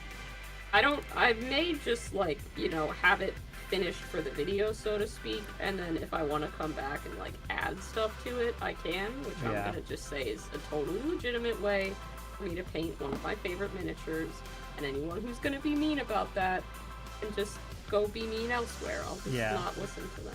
You can just not be mean. How about that? Yeah. You could just try not. I mean, I've never gotten a mean comment, which is amazing. I know it's gonna happen at some point in time. Like, I honestly do. But so far, everyone's been delightful. There's even one person who disliked my corn color schemes video and then commented beneath it, "I'm so sorry I gave you a dislike, but I just genuinely didn't like any of these color schemes." And I'm like, that's fine. You don't have to apologize for that. You're allowed to not like things. That's a very earnest comment. It was. I was like, you're just being truthful, man. Like, that's fine. That's fine. Yeah. Josh, no one is being mean to me. Except I'm afraid to show up to my local hobby group because I didn't have the best experience going there for 40k. For Age of Sigmar, they're delightful. For Blood Bowl, it's perfect. Just the most charming group of individuals ever. I love my Blood Bowl group so much, and my Age of Sigmar group is great too. But 40k I've not had a great experience with. Yeah, I remember you telling me that story. Sounds... Oh, that's too bad. It is. Josh, I don't need you to beat anyone up. Stop making threats in my chat. I just want to find a space to play 40k that feels inclusive and welcoming. That is what I would like. I'm sure that space exists somewhere out there. I just don't know of one particularly locally, so I might just sort of... I know a couple of my friends have been wanting to play Kill Team, and stuff like that, so I'm figuring that's only a couple of steps away from corrupting one of them into actually learning 40k, because Mike reads the rules. And then, once he knows, he can teach me, and then we'll be good. I have friends who are in Age of Sigmar and have some 40k models, and I think they would love to play against Ice Cream Knights if that ever became a reality. Yeah, I have the Tau coming along pretty good, so that's likely where I'd go. Yeah, Kill Team's definitely the way to go to, like, get into 40k, just because, like, yeah, 40k is so much... I mean, I don't really play it 40k, but from what I know about it, it's got a lot of, you know, like, stratagems and tactics that you gotta kind of have in your head, and Kill Team... I mean, I can't speak to the newest edition of Kill Team, but it does have... like, it plays in a similar way, obviously, so it is a very optimal way to get into it, so to speak. 40k if you don't like it, then you're not, so, like... yeah. You don't have, like, a big investment of time. Like, oh, I bought and painted this entire army, but I don't even like the game. If that happens with Kill Team, it's not as bad, because, like, oh, I bought a squad. The best part for me is I like the painting more than I like playing. Like, that's always going to be the thing. So even if I never get around to using the models, it's fine with me because I enjoy painting. That's where I get the most enjoyment. I like playing the games, but I'm bad at math and get easily confused by dense rules, so I don't think I'll ever be, like, you know, the Warhammer champion, but I could get better. I could stand to get better. Noxious Bones, thank you for saying that. Yeah, bad experiences suck. If I knew a place to go to get a game in where I felt included, I definitely would. And I'm sorry you don't have people in your area to play with. That sucks. Yeah, it's always, I live in a place of privilege, having, like, multiple tabletop gaming stores where I live. Feel for the people who don't. I'm planning to visit some of my friends in Florida next year. Oh yeah. And my friend was like, I was looking into stuff we could do. They have a Warhammer store here. We'll take you to that. And I'm like, sick. I've never actually been to a Warhammer store. I've just been to, like, hobby shops that sell Warhammer. And she was like, I know, you'll love it. And I was like, oh, that's so nice. I love that. We'll be going to an official GW.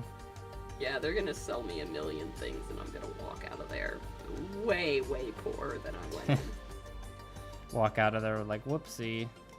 Guess I did get that knight army after all. Caleb Sweet says, hello, Fiverr. Can I please see the knight? You ask so politely. Yes, absolutely you can. So, he's in pieces right now, so you're gonna have to deal with that, but I'll move the camera. We'll get a shot of the knight. So he's missing, like, I have a shield that I'm gonna put on him, and I'm not gonna, like, fully reattach his arm. But here we go. I will get you a shot of what the knight looks like. Here's our lad. Let me, oh shit. Deattach the camera. Liam, you get to enjoy me just simply describing the fact that I'm showing something on screen. No, that's all good. Here he is. He's got hazard stripes, he's got waffle cone, he's got details, he's got guns. I like got all that this sentence. stuff. He's got everything you could want in a knight that is still a work in progress and being painted. I'm not gonna turn him around because I, you know...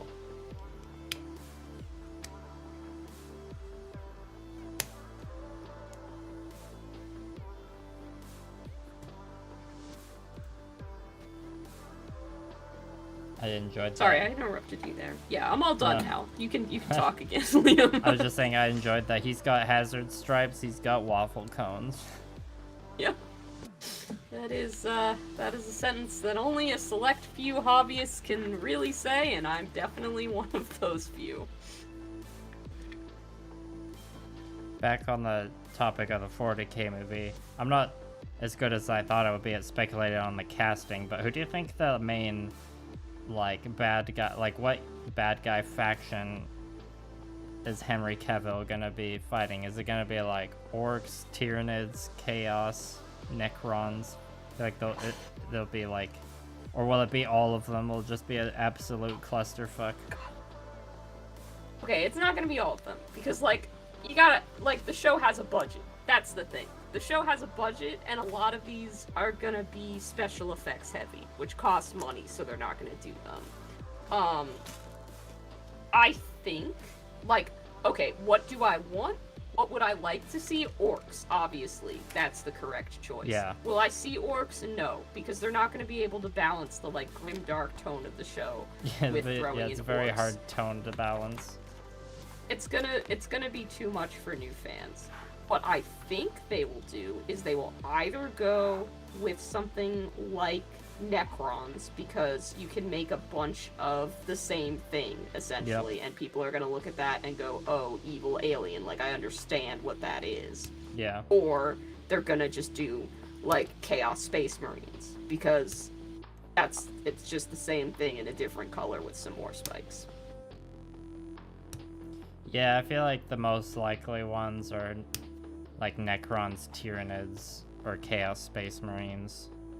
I'd love to see corn demons. I'd be down for some corn demons, but I don't think it's gonna happen. Yeah? You think Necron's the most likely?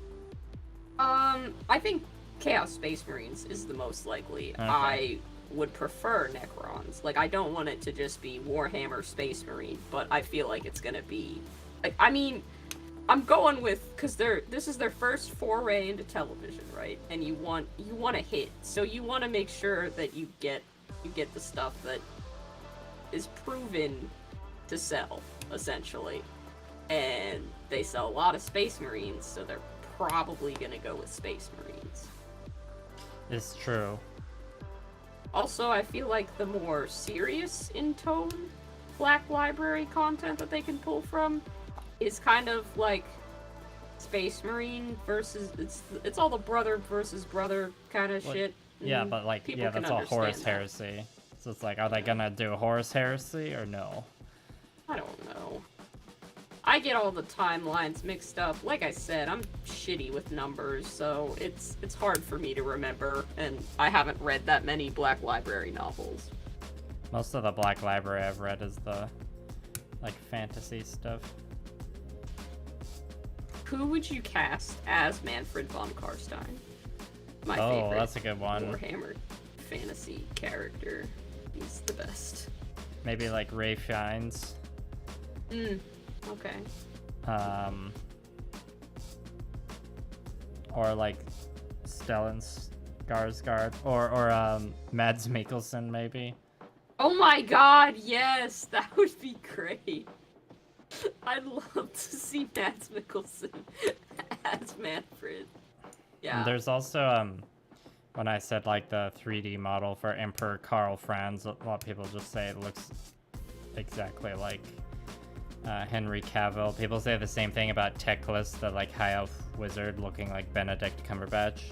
It's like the general consensus is that Teclis will be played by Benedict Cumberbatch. That's great.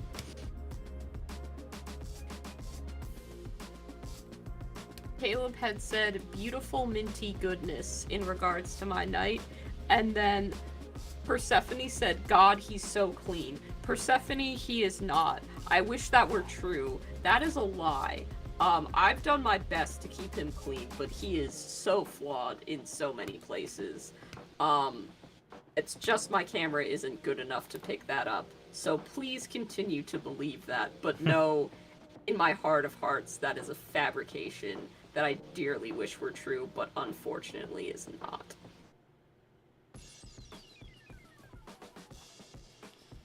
Yeah, I mean, almost all of my paint jobs, sure, it looks like an acceptable level of cleanness from a distance, but if you get up close, you're gonna see hella brush strokes, which is like part of the charm. Yeah, I mean, I don't mind. I'm super happy with how he looks, but joking about entering him in like a golden demon or something is it's not gonna happen. I would really like to enter a knight painted up in a similar way in a golden demon, and legitimately when I was talking with Lila Mev, she was like, yeah, just do it, just enter it. I was like, I know I could do better if I had access to sub-assemblies for this. So I feel like if I was going to do that, I'd want to put in something that I actually painted to the best of my ability in my preferred style. So we'll see. Well, I was gonna say, like, don't enter to win. Enter just so your knight can be put in the display cabinet next to all the other people entering. That's true. You'd have some nice lighting in there, and maybe someone would point at him and go, that's hilarious, and then I'd feel good about myself. Yeah, exactly. Amongst the many, many people going, that is stupid, why is that there? He would ruin the aesthetic of a lot of different things, and I feel like that would be great. Exactly. Yeah, so many people would walk by... Like... so many people would walk by the cabinet and then, like, do a double take and, like, take a few steps backwards and be like, what was that? What's that model there? Exactly.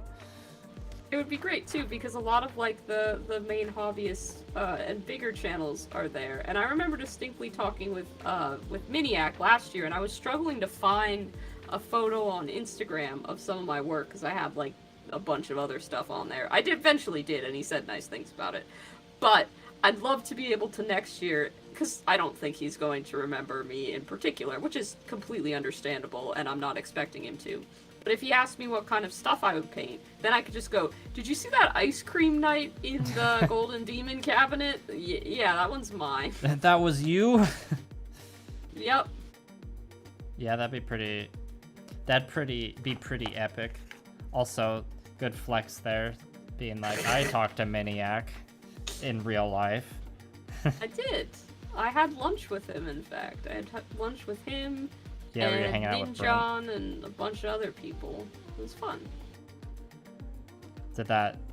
Was that facilitated because when you were meeting up with Brent for your game of Relic Blade? No, that was Gen Con. So this was actually, right. This was pre-Relic Blade game with Brent. Was definitely facilitated by the fact that I knew Brent and Casey, well, I knew Brent, and he introduced me. Casey kind of came along and was like, this is like, oh yeah, you're from the Goobertown server and stuff like that. And then, I knew Lila Mev already, so I was kind of hanging out with her. And Raquel, I think they were roommates, so I was hanging out with both of them, and then we were just kind of hanging out with everybody else. So by being friends with like with Brent and Lila, and also like, you know, having a YouTube channel, even though it's not a major one, they had me on, that just kind of brought me along on all the stuff that they were doing. Nice. Essentially, it did not feel like I was afterthought. They were just like, obviously you were meant to be here. And anytime that like Eric from Eric Hobby Workshop was like, I have a bunch of beers. Do you want one? I don't drink, so I said no. But like, there was not a hesitation there. I was readily accepted into a group of peers, and that was very, very cool. Nice. It was not a question, and I didn't feel like I was a fan meeting people. I felt like I was just a friend of someone who was also a content creator meeting other content creators, and that was very, very cool for me because I'd been kind of terrified about that, so it was nice that that terror was unwarranted. Sounds like a nice, wholesome time. Yeah. I hope to be able to go to one of these big cons someday. If you come to Adepticon, I will introduce you to everybody, and it will be great. Yeah. Or if you go to... Well, I won't be at Gen Con next year because my travel budget simply will not allow for it, but... My travel budget for 2023 so far is $0, so... That's fair. Yeah. I've been saving to go to Ireland for a while now, and I'm going to do that, so... That's my big travel budget for next year to go see my friends. I mean, that's a worthy place to travel. I've heard good things about traveling in Ireland. I'm kind of terrified. I don't know like how to do all of the planning for international stuff and like getting a SIM card for my phone that works in other countries, but like I'll sort that all out. That's a problem for next year 5s to deal with. Yeah, we'll focus on like acquiring the plane ticket first, I suppose. Gotta get a passport first, honestly. That's my first thing. And to get the passport, I have to get my updated social security card, birth certificate, and state ID with my legal name change. So, I'm not planning to travel until August, so that should be plenty of time to get that all sorted out, I hope. But I can always move travel dates around because I haven't purchased anything and I'm not working with any real deadlines, so it's not a big deal. Yeah, that sounds like hella bureaucracy that you gotta deal with there. It is. If you're considering a legal name change, I would consider crying, because I definitely did, and it definitely sucks, and it's super unfair that trans people have to go through this, but a lot of, you know, just cis people do not. They will never have to endure this, especially, like, I mean, it's easier if you got married and have to change your name, like your last name, but you are just never had to do a name change procedure. I'm jealous of you. I legitimately am. This is such a headache, and I hate it. I hate it so much. Yeah, no, but it's fine. You're doing it. That's the important part. Yeah, I've been wanting to do it for a while, and I have the court order that says, hey, your name is changed. That's just sending that around with other documentation to the various other bureaucracies, and then paying them their various fees. Is how you get your documents changed. Hopefully. We'll see. We'll get there. In the end, we will get there. Just like your knight will get there. He's getting there. I am painting little red stripes on all the cables now. That is coming along, and it's honestly looking really fucking sick. So nice. I'm very happy about it. I'm building the arms now. And That Caleb. was a satisfying snap that I just heard. So yeah, that was a good one. I'm clipping white plastic right now, and the white plastic is very crisp and snappy. It's not like the gray plastic, which is soft. White plastic superiority complex. Caleb said, "Fiverr out here living my dreams." And then I'm living your dreams. Are those dreams completing a legal name change or going to Adepticon? Because those are some very different dreams. I think it's from a while. They might be talking about the Ireland, possibly. Ah, okay. That would be cool. Yeah, And I then understand that. Cyber Scorpio said, "Good friends at good times. Hardly anything can go wrong." It's true. I should say there's some merit to that. I want to clarify, I have no actual plans when I get to Ireland yet. I have been waiting to make those until I get my passport. I haven't, like, scheduled a hotel or decided what sites to see. It is solely because I have friends in Ireland and want to go visit them. So I have to, like, figure out what I'm gonna do when I get there as well. Yeah. Besides just meeting people that I've been online friends with. They're like, I should probably sightsee some stuff. Oh, was that a meow? It was. Hector has opinions. He's like, you better not fucking leave the country while I'm around. And I'm like, I'm sorry, I'll get a cat sitter for you. You will not be alone. You will not be alone. I'm gonna put the cat on the camera. Yes. Hi, Bubby. Hope y'all got a tab of Fiverr stream open so you can see that glorious cat content. You need to put your cat on your channel more, Liam. I know you have one. I don't have a cat. I have, when I go to my parents' house, there are 2 cats and a pug there, so that's where I get my fix. I was like, I know there's a cat involved somehow.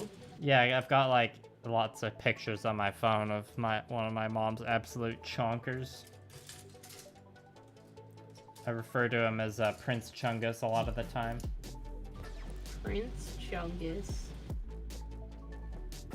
Yeah, Hector's just a needy little baby. He needs attention today. Who's that, Hector? Yeah, Hector's the one meowing. He's loud boy today. Everybody in my chat is like, meow, I hear a little guy, Hector. Yep, that's the boy. There he is. What the content everyone secretly comes to the streams for. I think so. I think so. You're a good baby, yeah. Can you run along now and let me paint for a little bit longer? Would that be okay, Heck? Would that be okay? Okay. I'm gonna take that as a yes. You meowed twice, so that's gotta be a yes. It's important work to do, Hector, okay? No, Bubby, you're scratching at me now, which means I gotta get the spray bottle, so unfortunately, you need to boy. leave. Yeah, he's been scratchy lately, and he needs to learn to behave a little bit. He, however, has no retention of that. He will get sprayed, run away, and then immediately come back and do the same thing. And Standard people are cat like, you behavior. can train. They're like, you can train your cat to do stuff. I'm like, you can certainly try. You can dissuade them momentarily. Yeah. But cats domesticated themselves, let us not forget, okay? They chose this because it was convenient, not because they had any desire of following what we told them to do. Oh yeah? How is this, like, confirmed with archaeologists? I believe so. I know, I'm like, not a decent amount of history, but not scientist, about that. So, I mean, I read it in, like, a post on the internet that seemed credible, but I couldn't give you a source, so... Fair enough. Don't, like... I'd say you can quote me on it, but don't expect me to back that up with actual data, because I don't fucking have that in front of me. It seems, like, from what I remember reading, seemed legit. However, I'm not an animal scientist, so I don't know. Yeah, no, it's unreasonable of me to respond to your cool story about cats domesticating themselves, being like, source? Yeah, let me just pull this really well-researched paper out of my ass to be able to substantiate that.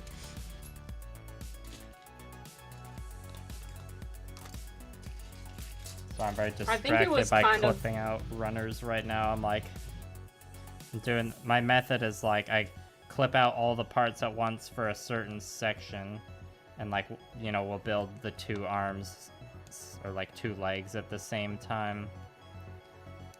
And sometimes it's I miss things, you know. What were you gonna say? Oh, I was just gonna say, I think it's basically like, as far as the cat thing goes, cats realized that there were a lot of rats around humans, you know, because trash and garbage and stuff, so they started hanging out there. And then they realized that, like, humans would also reward them for getting rid of mice, and had warm houses and barns to stay in. And so they were like, this shit kind of fucks, guys. We should just be really cute around these people, and then maybe they'll continue to feed us and let us catch their mice, who are way easier to catch. So something in that nature is kind of the way. It worked out pretty good for them. Yeah. I mean, I don't know. Achilles could catch and kill a mouse, okay? I have no doubt about that. I don't know if Lobster or Hector have it in them. Yeah, not every cat has it in them. Achilles is a bloodthirsty little man. He absolutely could slaughter the world if I let him. And I love him for that. He's a vicious little guy. He's your youngest one, He is right? my youngest, yes. He's the one-eyed one. He's been through some shit in his life, presumably. Like, I don't know how he lost his eye, so I couldn't say, but he was extremely malnourished when I first got him. However, all he wanted to do was run and kick at stuff and bite stuff. He would bite everything. He still bites everything. He loves to fake hunt things. Like, he absolutely has a killer streak in him. He could take on a mouse easily. He's just filled with permanent zoomies, kinda. Yeah, he's got the speed. He's very fast. All he lacks is, if he has to jump, his depth perception is very poor, and he misses his jumps a lot. I mean, I'll give him that, I guess. He can't help it, but, like, yeah, that's his only weakness, from what I can see. So you've probably witnessed him do a lot of really derpy jumps, then. I have, my sweet boy. He's so bad at it. I love it. Look, he's doing his best. He is. He is. Oh god, why are there so many cables on this model, Liam? Why did I decide to paint all the cables with stripes? Who let me do this? Who let me do this? You did. I know. I have no one to blame but myself. Like, it looks really cool, but I'm just like, how am I not done with this yet? I've been painting cables for 1 hour and 49 minutes, and there's still tons of them.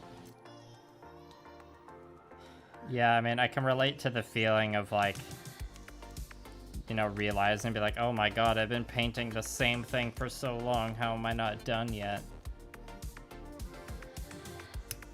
But, yeah, I've never painted cables with a red and white stripe like that. You know, maybe that was the Achilles heel of this project, so to speak. But no, I'm gonna keep painting them. Because, yeah, I'm just painting the ones around the face right now, which is really kind of intense, because if I fuck that up, it could mean repainting the Knight Helm, which has actually come out looking really sweet, and I don't want to have to do that.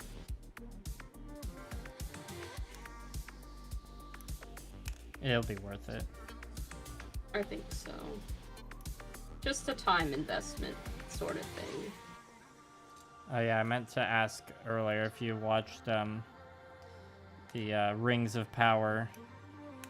You know, now that it's like Amazon will have the 40K show and the Lord of the Rings show. You know, assuming they keep doing it.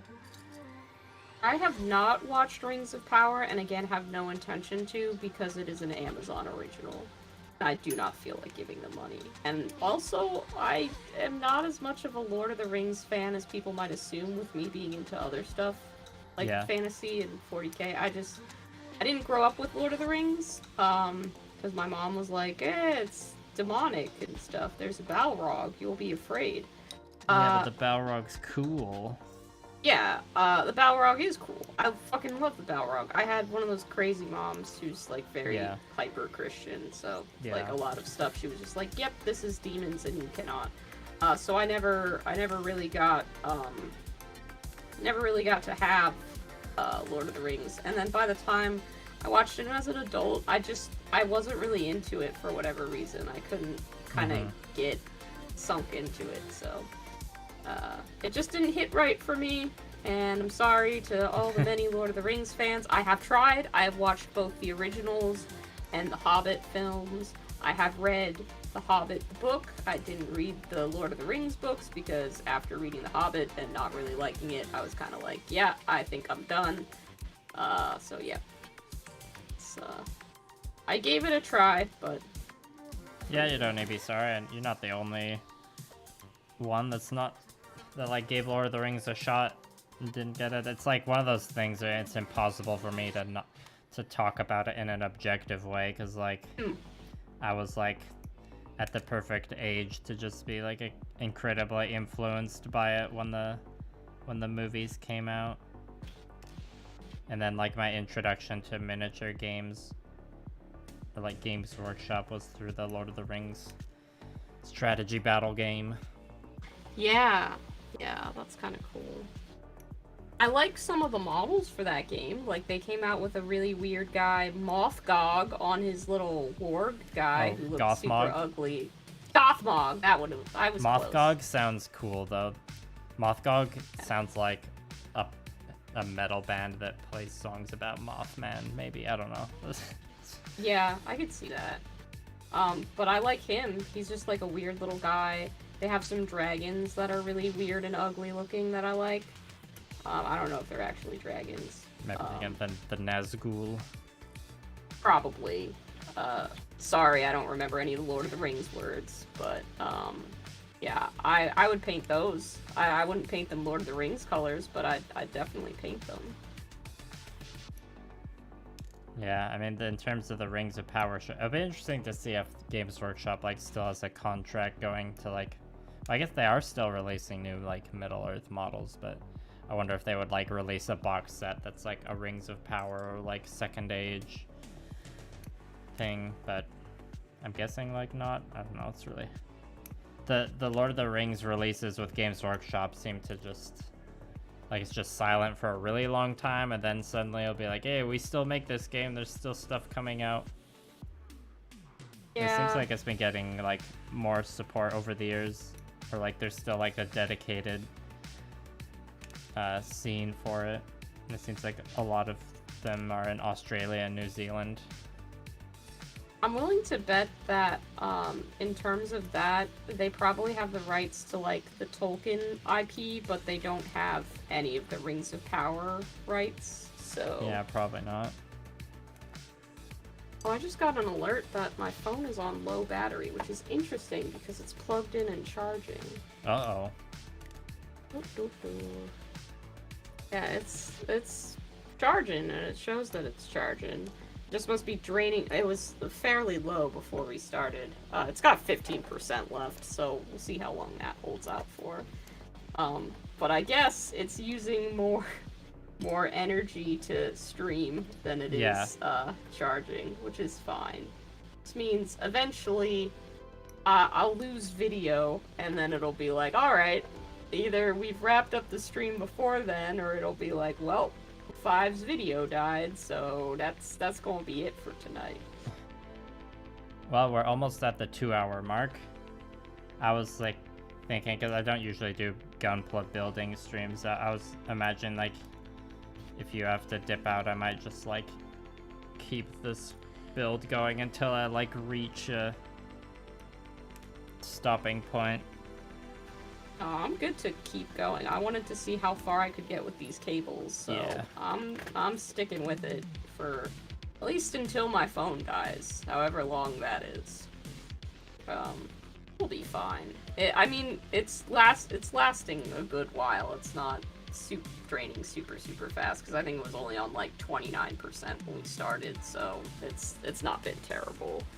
But we'll see. We'll see what happens. It's suspenseful and interesting to see how far I'll get before my phone dies, right? That's I know something. my camera, like, yeah, when I stream it's plugged in, but I know like it will, in theory, reach a point where it either overheats or the charging just isn't fast enough. Yeah, unfortunately, that's how it is with using your phone as a camera. Nothing wrong with that. Phones are... I mean, I got my, like, main profession for a while was photographer. And I started, like, getting into the, I guess, you know, air quotes, professional photography around, like, 2013. And, like, smartphone cameras were, like, you know, pretty decent then, but, you know, so I've just, like, seen the like, consumer digital camera market just get, like, eviscerated by smartphones over the last decade. Yeah, I mean, my phone takes pretty darn good video and photos, so, like, yeah, I want to upgrade to a nicer camera, but this is fine for now. I don't feel so, like, I don't know, pressured, I guess, to get something when I can get fairly decent shots from a phone. Yeah, I mean, sometimes I'll, like, yeah, use my phone for photos or video if it's for a quick thing, but I've got, like, you know, I'm like, I'll forever have the photographer mindset where I'll be like, if I don't have the feeling of the camera in my hand or, like, using the camera, it doesn't feel right. Even though I know in certain situations, like, the result would be better on the phone, you know, depending on what I'm doing. No, I think that's got a legitimate stance to have on that. But, you know, playing around with camera gear is also, like, fun, so... I took a photography class in high school, but they only wanted us to do film photography. Yeah. And I hated dark rooms. I don't like them. Didn't like working with the chemicals. They smelled weird. My film footage almost always came out either overexposed or underexposed because like I've said, I'm very bad with numbers, and you have to leave it in for like a precise amount of seconds. And they're like, oh, don't bring your phone in, because, you know, that's light. Just count it off by, like, you know, the clock. And that's really difficult for someone with dyscalculia to do. So, yeah, I would just not have good photos, like, ever. And my photography teacher was like, you struggle with this in a way that surprises me. And I'm like, that is true. Sorry? So, yeah.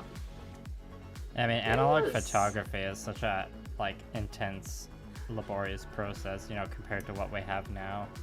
And it's really, it's really interesting how it works, and like seeing the photos appear out of the chemicals in the dark room. But yeah, it's super, it's like the setup is very intense, the chemicals are intense, the process is intense.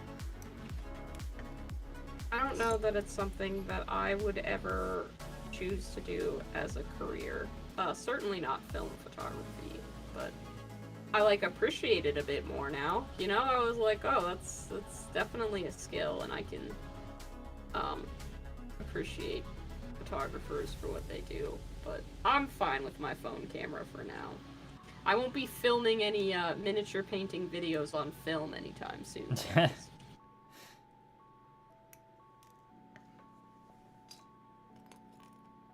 Yeah, I mean, even like when I was the entire time I've done film photography, it's only ever been like, you know, I'm still relatively young, so film photography has always been in that like hobby, like boutique space where it's like, you know, it's like when people write on typewriters just for like the enjoyment of writing on a clacky typewriter. It's like, yeah, we all know it's like anti-efficient. That's not the point. Even like the places in my town where I could take the film to get developed like got fewer and fewer over the years. I certainly understand the like appeal of archaic ways of doing things. Like all of my Christmas cards this year were addressed and written with a fountain pen in calligraphy, because that's another hobby that I have. Yeah, it's like the same thing. Or like the same vibe, I guess. Like, yes, I could use a regular pen, or I could just not. I could just email people Merry Christmas, but I'm still out here using the actual post and handwriting addresses, because I feel like that's just something I want to do. It's super charming. I like to think so. Well, yeah, it's like you just described the sliding scale of like effort in Christmas cards. It's like 0 effort, sending an email that just says Merry Christmas. Maximum effort, like handwriting a card with a fountain pen and doing fancy calligraphy. Well, keep an eye on your mailbox, Liam. You may be receiving one of these fancy Christmas cards. Oh, whoa. Mm-hmm. I still have your address from when you participated in the clown collab. That's true. I figured you would enjoy a Christmas card and photos of my cats on said Christmas card, so I took the liberty of adding you to the roster of addresses. Oh, I very much appreciate that, and I'm looking forward to it. I don't know how quickly it'll get there, because it's the fucking postal system at Christmas time, so we'll see. I'm sorry I have not sent you a Christmas card. That's not like a thing I do, because you know me, I'm just a Grinch. Okay. No, I still have the card that you sent along with the clown collab piece. You sent me a little Space Marine postcard, and I have it taped up on the wall. Little guy on it. I don't remember what guy, but there's a little guy. Yeah, I remember the one. Yeah, and I still have the card you sent when you sent me the model to paint in the first place, so... I literally do not remember writing that, but that 100% sounds like something that I would have done. Yeah, I don't know if you used a fountain pen on it, but like the writing, Probably. the handwriting's still fancy. Probably not. I don't think I was at fountain pen levels at that point in time just yet. Hey! Ghost Bear is here! Ghost Bear, the shenanigans happening here. Liam and I are doing a co-stream. He's building a Gundam. I'm painting a knight. We're just talking with each other, hanging out. Liam had said that you had played Darktide with him at one point. That must have been fun. Must have been fun. Yeah, we failed multiple times at the mission, but we have fun. Were you playing, I think you said that your character was named like Jimothius or something? Yeah, Jimothius, the zealot preacher. Amazing. It's a name I've used for a few characters over the years, because me and my friend first started using it a few years ago, because in Total War Warhammer, you're playing as the Empire, and like you can make generic like lords to lead your armies and stuff, and it just like has a list of names that it generates it from. And of course, as soon as we saw the name Jimotheus, it's like, okay, Yeah. That's the obvious choice. Yeah. There always needs to be a General Jimotheus. And then the next like D&D character, or like the last time I played a D&D character and not the Dungeon Master, I was Jimotheus the Cleric. That's amazing. Ghost Bear says that you died for the Emperor, so... I sure did. There you go. What's the plot of Darktide? You're just like in not Necromunda Hive City. Yeah, it's Tertium. The Hive City is called Tertium, I believe. The game starts off... It's very story light, so there aren't really any spoilers. You're like a prisoner on an Imperial ship traveling to Tertium. And then a bunch of like Chaos Guardsmen, or like just some Chaos boys board your ship. And this is like the prologue tutorial. And I don't remember her title, but like the lady who's in charge on the Imperial like prison transport ship, you end up like rescuing her. So she's like, all right, well, I guess you don't need it. I guess you can like help us deal with these chaos uprisings on Tertium and prove your worth. But so it's still like, prison. It's just different prison, you know? Yeah. And she's like, but just don't tell anyone that you rescued me or I'll kill you. Because, you know, it's 40k. Yeah, that sounds about right. But the detail of the Hive City on all the maps is amazing. Like, it's really easy to... Or, like, I got killed a couple times just, like, playing at the beginning because I got distracted by, like, just looking around the environment because it's just an amazing looking game. That's very cool. My paintbrush has gotten, the tip of it is just eviscerated at this point. Oh yeah? It's sad. It's like curling? It's just, it looks like someone smashed it on something, and I don't honestly know how that happened. I don't take good care of my brushes, to be fair, but I don't know how this one withered away so quickly, and I'm sad about it. Yeah. Ghost Bear says that she is an explicator. That must be the title of the fancy later. That's a very 40k job title right there. Yeah, it extremely is. You like my water cup, Ghost Bear? Thank you. I think it's a great addition to the holiday setup. It's a little Christmas tree.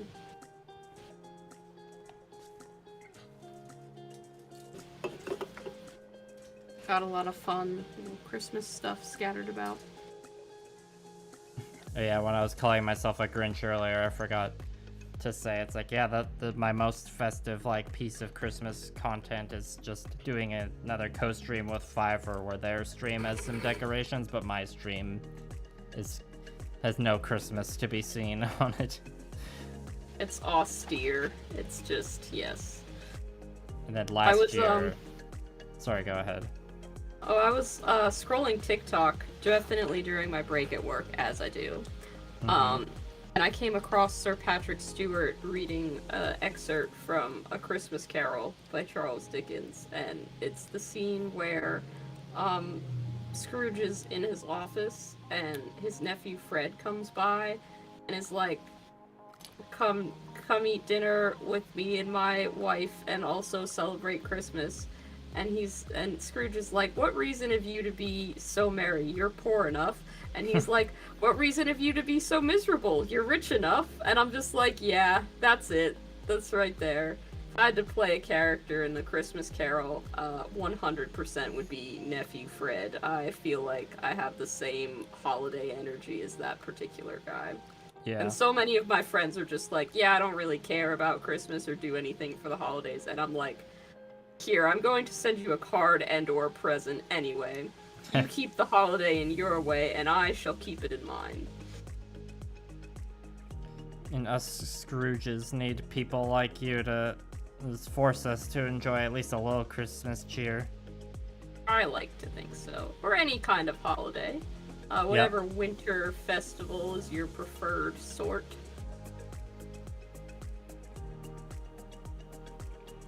The most festive I got last year was I made a reference to the Tim and Eric Crimbus special in a video. Just like a one-off line. And that was it. Yeah, the tip of this paintbrush has just become completely unusable for the remainder of what I need it to do. Oh dear. The thing is, I got gifted by my Blood Bowl, like, we did a secret Santa exchange. I got gifted my first ever, like, sable hair brush, which is not the brush that I've been using. But I'm like, I feel like I should save this for a special project, and I'm like, I may have to use it early because it's gonna be the brush that I have with a tip on it that can get into the areas that I need it to get into. Yeah, is it like a Winsor Newton brush? I don't remember what company it was from, if I'm being honest with you. Yeah, fair. But he was just like, this is it's the one that I use, and he like paints at a much higher level than I do. But I'm gonna pick up this crusty old brush that somehow still has a tip and see if this one will work for at least a little bit. Because I'm intimidated by fancy hobby supplies. Yeah, the first time it took me a while to like get on the using natural sable brushes. But like once I did, I was like, oh, I can't believe I waited this long to do it. I could immediately feel a difference in the painting. But at the same time, like I shouldn't like romanticize the sable brushes, because like they'll still, you know, like get worn down with use like any other brush, and they're still like just a tool. So they're like, yeah, to get the most out of them, you should still like you shouldn't. I mean, I guess, like, you can baby them, it makes sense to baby them a little bit, but... Ghost Bear just posted, it's a brush, not a holy relic, just use it, so, yeah. You know. I knew the second I mentioned that, he was gonna be like, just fucking use the brush, you dork. I mean, like, I'm like, I don't use my, nice sable brushes for metallics or washes. You know, stuff like that makes sense. But like the first, like, it didn't take that long for my first sable brush to like start to lose the tip and stuff, but I think that was more just because I used it a lot because it was so enjoyable to use. That's very fair. I'm sure the same thing will happen, and then I won't be able to go back to just regular old paintbrushes. But, you know, I'm trying. I've got so many cables to paint. We'll see where we end up. But he's looking good. I mean, from the front, he looks very striking. Very striking. That's the angle that matters. Yes. Well, I mean, more the top down is the part that matters, because that's what you'll see on the tabletop, because he's such a chonky lad. Yeah, I always remember thinking with like the armies I painted when I played War Machine a lot, and then I'd put so much effort into like painting the front of them, but then I would think to myself like, well, when I'm playing the actual games of this, I'm not going to be looking at the backs of all these models. Yeah, so that's the part I end up looking at the most. I'm gonna put some detail into the back because that's the part that I'll see. I need to paint the little skulls red too that are on these gears. I'm gonna make that executive decision right now and then regret it later. At least the one on the back, like, that's a pretty prominent skull that needs to stand out a little bit. I've put the first piece of this model kit on that's like the fancy clear plastic part. Finally got to one of those bits, so that's exciting. I'm building the arms now. I'm like not going in order at all. I'm like, let's build the weapons first, and then I awkwardly clipped out a bunch of hand pieces I didn't need, so then I'm like, well, I guess I'll build the arms next so that I have somewhere to put the hands. That makes sense. That makes sense. Oh, did I'm missing another piece that I forgot to clip out. I think it was the comedian Dimitri Martin referred to Gunpla as like really high stakes Lego. I could see that, yeah.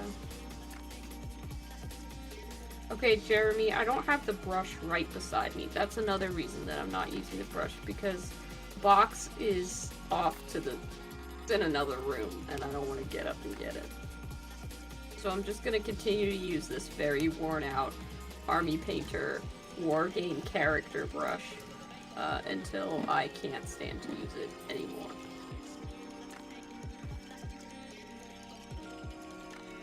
Yeah, another underrated thing, or I don't know if it's an underrated thing, but just a thing that's good about sable brushes.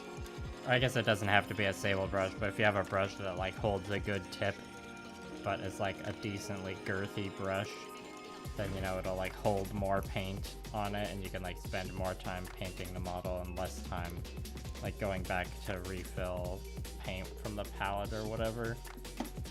It's like that was another thing that clicked for me when I started painting with sable brushes. Like the painting sped up just because I could do more refined work with a larger brush that just like had a better tip.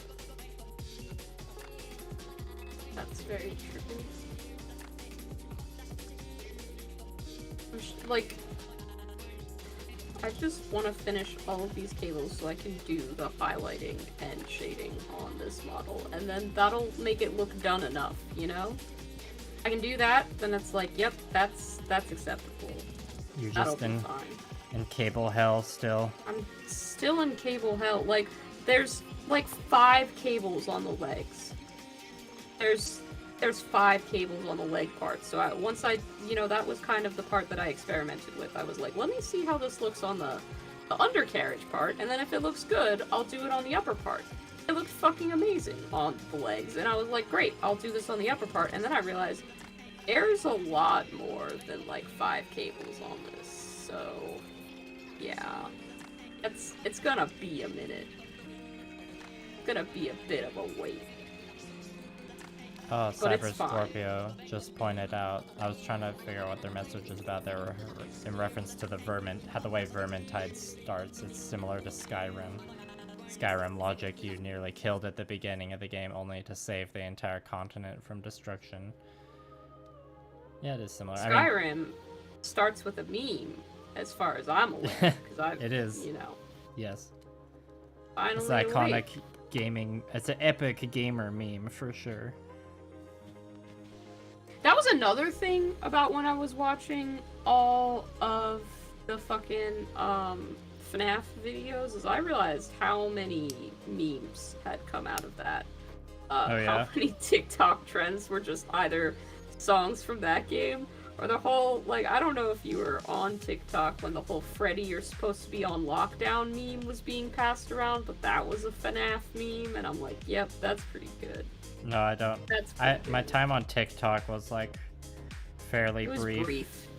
It was brief. Like, I was giving it a shot for a while, being like, well, I have all these like Instagram reels edited already. I might as well like get on the TikTok, because there, you know, eventually like there'll be someone who just takes my content and re-uploads it to TikTok anyways. But then I found like I got trapped in too many like scrolling trances, you know. Now your TikTok is just me sending you TikToks. That I open in a web browser, yeah. Like, oh hey, look, this thing had, this is a JoJo meme. You want to see this, right? And you're like, yeah, okay, cool. Yeah, no, it's the ideal way to do TikTok, is just have your friends like filter the good TikToks to you directly. Oh, Ghost Bear, that is the one. That is the brand that I got. I got a Monument Hobbies brush. That's what it was. Nice. So, I think it's a size 3, which is slightly bigger than I would usually use for some of these cables, which are teeny tiny, but Again, I've never worked with sable hair, so I don't really know. And even these cables, like, they're on an Imperial Knight, so they're larger than they would be on, like, a regular model, which means I can do stuff like paint them striped, because if I was doing this on a little guy, I probably wouldn't bother. Or let's be real here. I'd bitch about it more, though. Yeah, size 3 most of the time, or I'd say like the size I use the most is size 2. I think it was a size 3. Trying to remember, but I have the package in the other room. I also got some Blood Bowl goblins from him, which is nice because I always talk about how I think throw teammate is like the funniest move that you can do in the game, but I haven't played any teams that have that ability. And he's like, well, now you have some throwable goblins, so you can get a player that can throw, and you can do that move you've always been wanting to do. And I'm like, hell yeah, thank you, coach. Nice. Keep calling him coach because he runs the league, even though in Blood Bowl everybody else is like your coach. Like, you're all coaches of your own team. Yeah. And he always calls me out. He's like, why do you do that? That's weird. And I'm like, but I wanna have the sports thing. And I'm never gonna play real sports, so exactly. This is the closest that I can get. He's like, alright, fair enough. I need to have the sports thing. I need to pretend I can relate to that. Sell me the fantasy of playing sports. Just like, you know, give me the anime volleyball version of this, please. Yeah, I'm never gonna stop talking about Haikyuu. It's just constant. I can't help it. It's hard for me to get into anything involving sports, even if it's like anime sports. But I do have a fully painted Blood Bowl team that I would like to play Blood Bowl with someday. You should. Blood Bowl's really fun and goofy. I was talking with one of my friends about how much I loved Haikyuu, and they were like, why do you like this show? And I was explaining to them how, like, you know, it was just really nice, and there's some good little, like, you can be important even if you're not the most skilled player on the team, kind of, like, sentiments and stuff like that. And he was like, yeah, I had to ask because I knew you definitely weren't watching it for the actual sports. And I'm like, harsh, but fair. Because I'm also not really, like, a sports person in real life. Yeah. Yeah, no, I've definitely, like, had, like, classmates over the years or friends that are, like, super hype about the Haikyuu. And, like, I've seen parts of it and, like, get the hype. Like, with how like drawn out the actual like volleyball games are, because there's all that time spent on like the flashbacks and stuff, you know, which is super anime and I fully support. Yeah, it's good. And like, you do genuinely get to watch the players evolve over the seasons and stuff like that, which is nice. Like, the stuff that they learn, they incorporate. They don't always get it right on the first time, but it's not like some of my frustration with stuff like Marvel movies, where it's like, we spent this whole previous film, like Guardians of the Galaxy, for instance. The first one, they're a ragtag group that comes together and has to learn how to work together to do the thing. And they're like, great, we've accomplished that by the end of the film. And then with the second one, they're still acting like they have never worked together in their lives. And I'm like, come on, guys. We did this in the last film. Can we do something else now? And that was just an easy example to point to, and I don't remember any of the nuance of the plot. Please don't at me. I'm just saying I've seen that happen before, and it's nice when a series will, like, resolve a dispute and then keep it resolved as opposed to having it come up time and time again. Yeah, the second Guardians of the Galaxy movie, that was like, I remember I saw that one in theaters, and that was like kind of, I was getting out, that was like when I stopped like keeping up with the Marvel movies as much. I don't remember exactly when it was. I think it was like kind of around when the first Doctor Strange movie came out. That's when I started to feel the fatigue and be like, I can't keep up with this anymore. Fair. I can't trash talk Marvel too much because Ghost Bear is in the chat. He's nice and he likes Marvel, so I wouldn't do that to him. Fair. I do hear Marvel Crisis Protocol is a good game. I just don't. I do hear that. I'm not into superheroes enough to be willing to paint any superhero minis, I guess. I'll paint a superhero mini if they make the shark dog guy, Jeff the Shark, I think it is, who's just in the little extra comics that it's just like a little shark that has 4 legs and walks around and is friends with Nice. people. I don't really know his backstory or anything. I just know that he's cute as hell, and if they made a miniature of him, I would need it. That is it. That's the story. This mention of a cute dog just made me think of Poochita from Chainsaw Man. Oh my god, yes. Bro, have you been keeping up with Chainsaw Man? Because I don't know who to talk to about that show, but I have a lot of thoughts. God dang it, Liam. I got so excited for a second there. I was gonna be like, yes, let's put a spoiler disclaimer out there and talk some Chainsaw Man. But nope. It's not to be. Pochita is cute as hell, though. You are correct. Yeah, like I remember when the Chainsaw anime started airing on Twitter, I saw like some Poochita plushies. And I thought it was a little janky, but then like I watched the first episode of Chainsaw Man, I'm like, oh, this thing is extremely cute. It's a little chainsaw dog. Yeah. Fucking love Chainsaw Dog is good. I don't know how I feel about Chainsaw Man as a whole on the series, because like it definitely plays into some of the areas of anime that I don't find so great, but it seems to be taking a critical look at those, and I kind of need to know if that is going to be actual, or if it's just gonna be like, nah, we're just gonna end up giving you fan service in the end. So yeah, I need to sort of see where the series decides to take that before I really make a ruling on it. I will say, the fight scenes, fucking immaculate. Those are fun to watch, because, I mean, he has a chainsaw for a head and chainsaws for arms. And I love some good animated gore. Like, that 100% was gonna get me sold on the show. Well, I was gonna, so I'm guessing you haven't, like, read the manga. I haven't either. No, I have not. I know that I could. So many people are like, if you want to know what happens, just read the manga. And I'm like, I want to know what happens, but I want to watch it happen. I want to see it. And they're like, well, you can still see it in the manga. And I'm like, I know, but it's not the same. I want to see it in the show. I want it all to play out, you know? So I'm content to wait.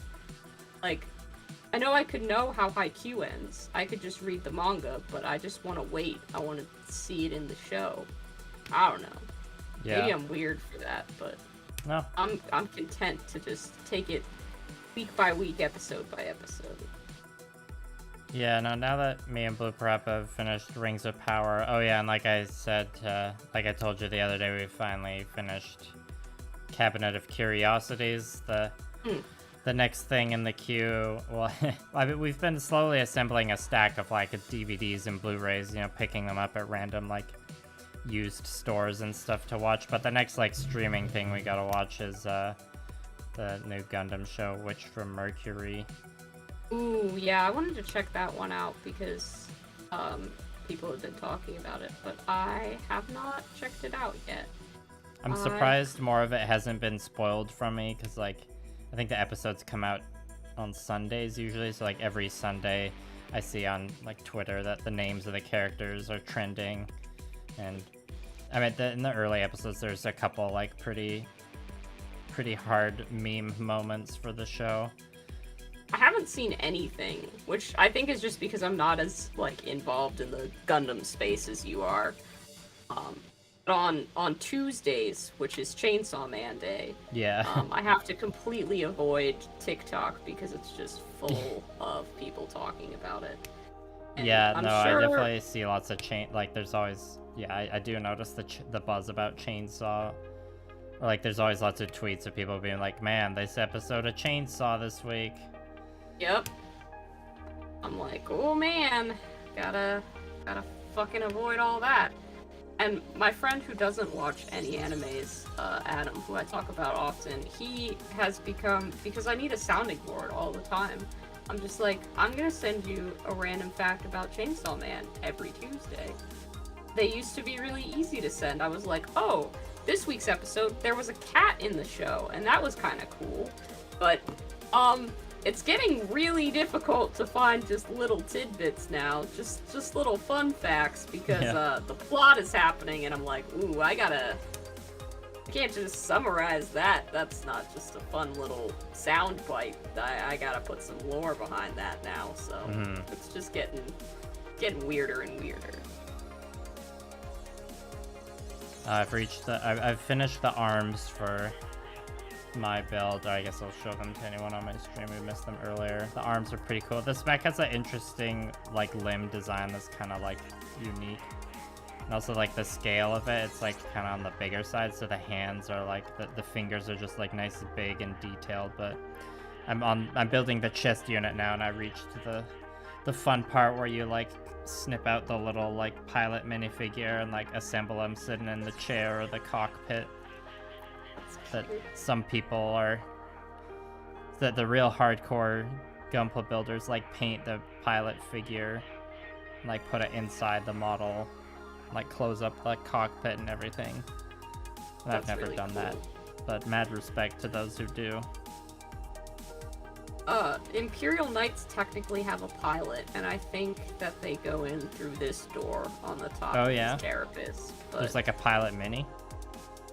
No, they don't come with a pilot mini, but in the lore they have pilots inside of them who have bonded with the machine spirit, and that's how they can control the knight, which is kind of interesting.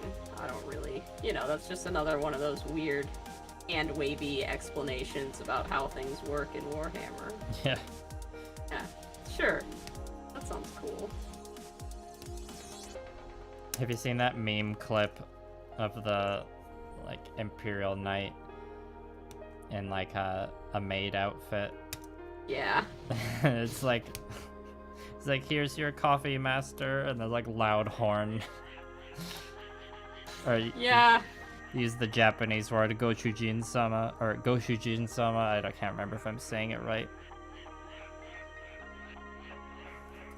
But, like, the translated to, like, my lord or master. Yeah, I definitely got sent that a couple of times when I was first posting about Imperial Knights by various people, and I was like, I don't speak enough Japanese to understand what's going on here, but it's definitely funny. Like, it's just a Photoshop of an Imperial Knight in, like, a very fluffy pink Lolita dress, and I'm like, yeah, that's great. I'm here for this. There's this one Gunpla builder I follow on Twitter. I can't remember their name off the top of my head, but they customize their Gunpla to be, like, just, like, completely dolled up and bedazzled with, like, frilly tutus and, like, sparkly ribbons and everything. Kind of, and, like, definitely some, like, Sailor Moon vibes, but they're not like, she's not, like, customizing them to be specific Sailor Scouts, I think. Or maybe they have done that with some of their builds, but I always love to see them show up on the timeline.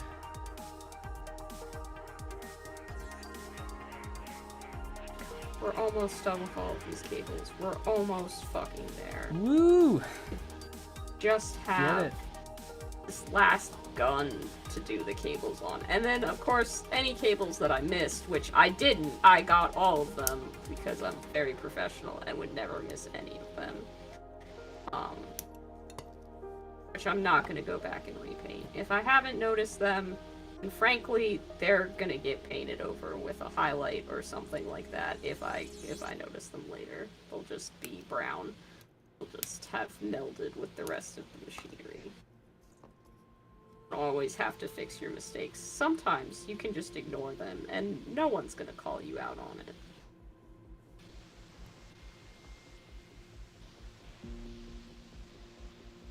Yeah, I feel like when you paint your last cable, you're just gonna like pass out.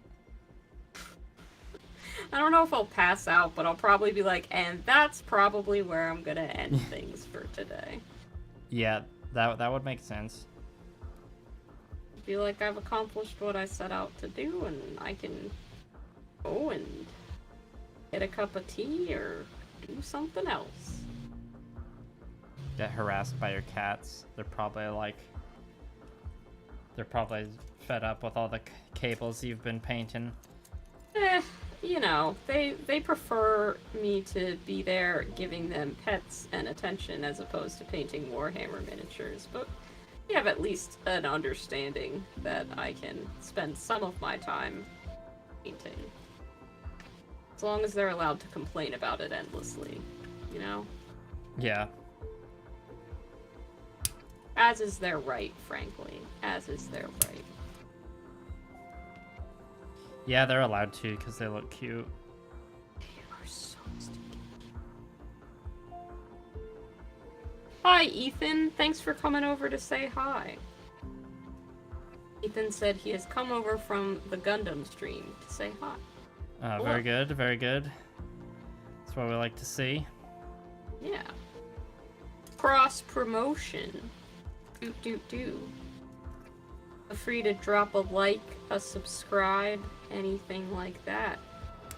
I feel like I always forget to tell people to like and or subscribe, but I should be doing that. Yeah. Yeah, I know it's like I mean, if you're approaching it from like the good YouTube practice angle, then it's like, yeah, you gotta like remind people to like and subscribe in like the beginning or middle of the video, but I'm just like, I got my like pre-made clip of the Kyle Space Marines telling you to like, comment, or annihilate the like button. Yeah, lock on notifications. I like that. I should, like, I've heard it so many times now, I should have it down to memory, but you know, saying all the YouTube stuff, I'm like, let the Kyles do it. Let the Kyles do it. Oh god, nope, okay, that didn't turn out good. I need to repaint that stripe on the barrel of the gun, the big ass part, but I'm like, gotta not mess this up, and that's making it worse. Oh dear. Minor crisis, but we can fix it. Believe in you. Brush. Yeah. It'll be easier to clean off a bunch of the paint and then paint a new layer of white over it than try and ignore it and paint a big layer of white just over. I can get some of it off with some water and dull it down, so it'll be good. Yeah, I think one of the, however, I didn't have a paper towel, so I'm just wiping red paint on my arm, which is, like, slightly concerning. I'm not bleeding. This is paint. I apologize. I've been in that same situation before, I understand. I feel like one of the, like, secret painting skills that, like, everyone needs to, like, grind and level up at to be a good painter is, like, figuring out how to clean up paint mistakes really fast while the paint's still wet, you know? Yeah, that's kind of what I just did, and it's left a slight pink tint to the white, but another, like, a single layer of white is gonna fix that up, so yeah. That's way better than just a big glop. Hi, Lobster! Buddy! Hello! Hello, sweet boy. I'm not in danger. I have gotten just a little tiny bit of red on you. I'm gonna wipe that off. Oh. Hi, sweet boy. Hello. You're not on camera, so the chat can't see you. But there you are. You're on camera now. He just popped up. He's like, I think you're done. I think it's time for you to cuddle me. Which may be the truth. Because I have to wait for that to dry. And those are the last cables that I have to paint. I was so close. Oh shit, nice. Yeah. Congrats. He looks pretty freaking sweet. I'm not gonna lie to you. I don't always toot my own horn, though I think I could stand to a little bit more for self-confidence and stuff like that, but, like, looking pretty sick. So what's next now that the cables are done? Do you gotta do the glorious freehand next? No, freehand's last, frankly. I've gotta start doing some shading and highlighting. Because the freehand's really only going on the banner and the shield. I do have a nice big-ass pauldron that I could put freehand on, but I put waffle cone on one side of it, and I'm kind of like, I feel like if I were to try freehanding something, it would actually be too busy. Which is not something I often say about my own paint jobs, which I often let just get as complex as I possibly can. Wow, Fiverr doing restraint? What? Listen, he already has hazard stripes, waffle cone, striped cables, and is gonna have a freehand shield and a freehand banner, and possibly I'm gonna dapple little bits of chocolate dots all over the mint green part. Not to mention he will have faked whipped cream and a literal cherry on top. I think I will be okay if I don't paint the freaking Sistine Chapel on his pauldrons just as a flex, okay? I think I'll be okay. Have you, is the heraldry that's going on? No, it's not decided. Thank you for asking, okay. Liam. I still have not been able to pick, and I will make that decision when I am absolutely out of time and have to paint it, because I still don't know. Probably gonna draw like 8 more things and then only end up with more decision paralysis. I mean, you could like narrow down the results from those polls you did and like do a second round of voting. None of them feel right. That's the problem. Like, as much as it's great to have feedback, it should feel right to me, and it doesn't yet. So that's kind of the unfortunate part of my process, is being like, I appreciate all of the feedback, however, it is not the vibe, and therefore, none of this was correct. Yeah, I guess you gotta let the ideas stew for a bit longer then. Yeah, it's true. Hi, Lobster. You're very persistent with your need for cuddles right now. Very, very persistent boy. Well, you can feel free to dip out or end the co-stream whenever, since you finished your cables. I'll probably keep streaming just to like finish building this chest at the very least, because I'm like in the middle of it. I can hang out while you finish that up. I can straighten up my desk a little bit, which I always like to do after I'm done painting. So I'll hang out with you until that's done. Were there any other important topics we needed to cover? We got to the Henry Cavill Warhammer announcement, very important. We did. I got to talk to people about fan casting, which is always fun. That was solid. I think we covered, like, I can't think of anything that I was like, oh man, we gotta talk about this. Like, we had a couple of things where, like, if it comes up, we'll discuss it, but neither of us felt a strong need to particularly dive into AI art as a topic that's the heated one. Yeah, that's one me and Blue Prep have discussed a lot over the last few weeks, just in general. It's interesting. Like, yeah, but it's like, a but lot. Most of the discussion for it's happening on Twitter, and like, it's just like hard to have like a well-rounded civil discussion on there sometimes. You're telling me Twitter isn't always a nice place for the free exchange of thought with reasonable people? Yeah, I mean, before Elon Musk took over, Twitter was already a bit of a mess. Right, I imagine that's only gotten worse since, but I couldn't say for sure. I've just kind of been, like I said, I've avoided Twitter for my own sanity, and I think that's been one of the better decisions I've made in my life. Yeah, I'd say it's probably a good call.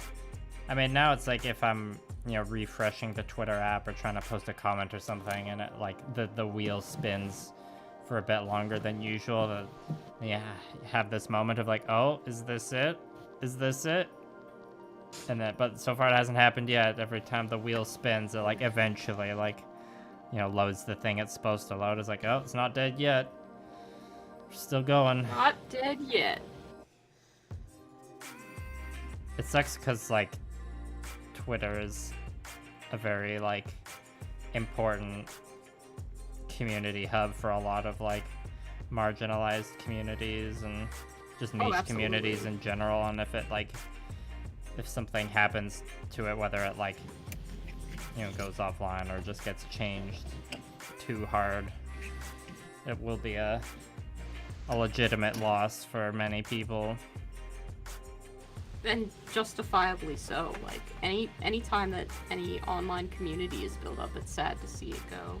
I remember people were saying the same thing about, like, Tumblr when that was making changes, about Vine when that went away, and I'm sure there are other social networks that have gone through changes that I can't think of right now. I mean, Tumblr is still around despite all odds. It's still kicking. Tumblr's still kicking. It's still hanging in there. Which is like, yeah, I remember when there was that story about it, like, getting taken off the Apple Store or whatever, and that seemed like it was gonna be the end, but it wasn't. Nope, it stuck around. Yeah, Blue Parappa goes on Tumblr a decent amount, so it's similar to, like, the TikTok thing where, like, the good Tumblr posts just get, like, filtered through her, and then she shows me. Yeah, I used to be pretty active on Tumblr, and then my phone logged me out of the app, and I just didn't feel like it didn't trigger for me to, like, log back in, so I was just away from Tumblr for, like, I don't know, 6 months or something, and I was like, I didn't feel the desire to go back in until I suddenly, like, wanted to see what one of my mutuals was up to. Like, I just thought of it randomly, and then I had to log back in, and ever since I've hardly checked it. Every now and again I'll scroll through something, but yeah, like 6 months away really changes you. Well, I know, like, you know, I'm not, like, comparing Tumblr to smoking or anything, but if you're, like, trying to break a smoking habit, it's like 3 months is, like, a big hump to get over, or just, like, for breaking any habit in general, it's like I think 3 months is a big step, so yeah, I can imagine 6 months. Yeah, that sounds about right, honestly. It was probably easier because I wasn't consciously doing it. I was just sort of happened. It wasn't so much a thought out plan. I'm sure if I had made a plan to quit Tumblr, it would have been way harder to do. I would have had to stick to something, but since it just happened on a whim, it was pretty easy. I mean, at this point, we can speculate. It's like, well, maybe the unthinkable will happen and Tumblr will outlive Twitter. Oh man, that would be funny. It would. That would be very funny. And it'd be even funnier. But I didn't even consider that before, but yeah, you're kind of right, it could. Or even crazier if the metaverse nonsense still, like, just keeps happening, and then Tumblr could also outlive Facebook if, like, Meta crashes. I mean, I don't think Meta would crash, but, you know, Mark Zuckerberg's been spending all that, like, ridiculous amounts of money trying to develop the metaverse that, like, he seems most interested in. No one wants the metaverse, unfortunately for him. Come here, Boogie. No, you want to run away now, Lobster? I was gonna pick you up and snuggle you, but now you're gone. No more. Yeah, Oh, and Achilles has used this valuable time while I was distracted painting to pull some ornaments off of the Christmas tree. Ah, classic cat move right there. Well, I assume it was Achilles. It might have been Hector. He just happens to be the one sitting next to the Christmas tree, which makes him the likely culprit. So I can't wrongly accuse him, you know, it could have been anyone. It just was probably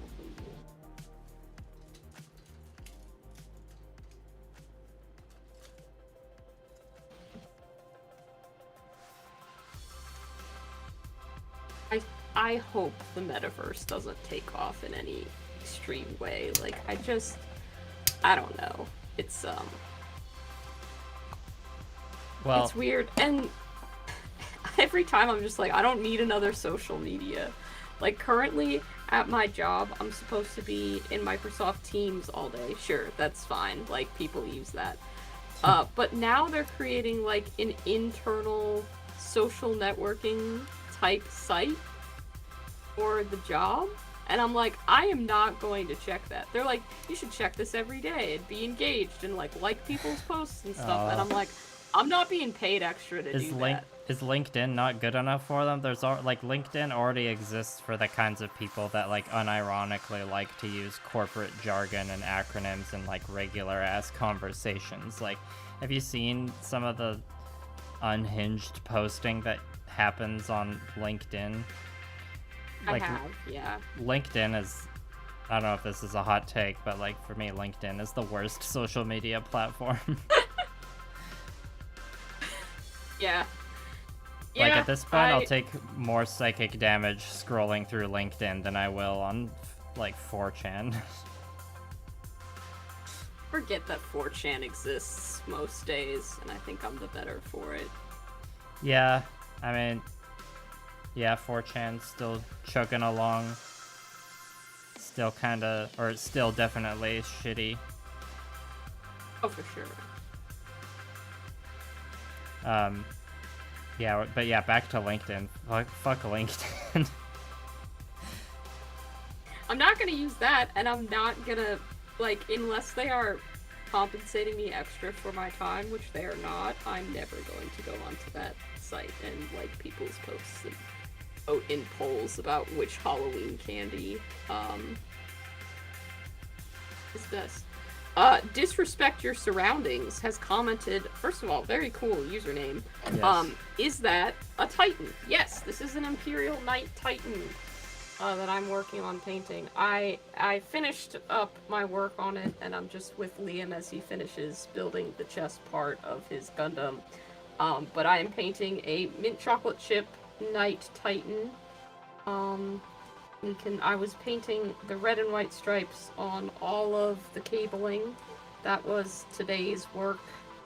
So you can see that I had quite a lot of cables to get through, and all of them are striped. The only part I kind of gave up on for finishing tonight is the barrel of this gun, which I made a bit of a mistake on and then had to clean up. So I need to put another layer of white on there, but I just got tired because I'd been painting cables for like 3 hours, and I was like, yep, that's good enough for me. But yeah, this is a Knight Titan. My very first that I've ever painted, probably the only one that I ever will paint because they're expensive models. But I love him so much. Definitely a passion project to be able to paint this, and I'm having such a good time with him. Thank you for asking. Yeah, the one fun fact about the thing I'm building, as I was saying to you earlier, it has like they like reprinted one of the runners in it in like the clear plastic color, and it mostly for the armor panels, but it also happens to be the one that the like pilot figure is in. So I had the choice of like putting the white plastic one or like the clear plastic one into the cockpit. Well, I'm like, oh, I'm definitely gonna use the ghost pilot. Yeah, absolutely. And yeah, someone in my chat is asking if it's the full mechanics kit. Reanimated fish, yeah, it's the full mechanics kit, the limited edition one. I've heard that the anime that this like mech comes from is very mid. It has it's like between a 5 and a 6 on my anime list, and that's pretty low for my. I don't know if you ever used the website. Yeah, I've seen that before. Like getting a 5 or a 6 on my anime list is pretty low. Yeah. So it's just another one of those shows with like really good mech designs. Show's not exciting at all. Or I don't really know. Disrespect Your Surroundings said, that the mint chocolate chip paint job was very original. Thank you. I basically paint everything on my channel to look like some kind of food or occasionally like Neopets nostalgia from me growing up. So yeah, this is just kind of the shtick of the channel, painting stuff to look like food. I don't know why I have chosen this aesthetic ever since forever, and I've just kind of committed to the bit for the channel. Like, I've always drawn stuff to look like food. I don't know. I couldn't tell you why, but yeah, the Night Titan will be no exception for that. Yes, go to Fiverr's channel for the most original of paint schemes. Like this week you did the Spaghetti Tyrannid? Spaghetti Western Tyrannid? Spaghetti Western Tyrannid, yep, that is what I painted. I certainly did do that.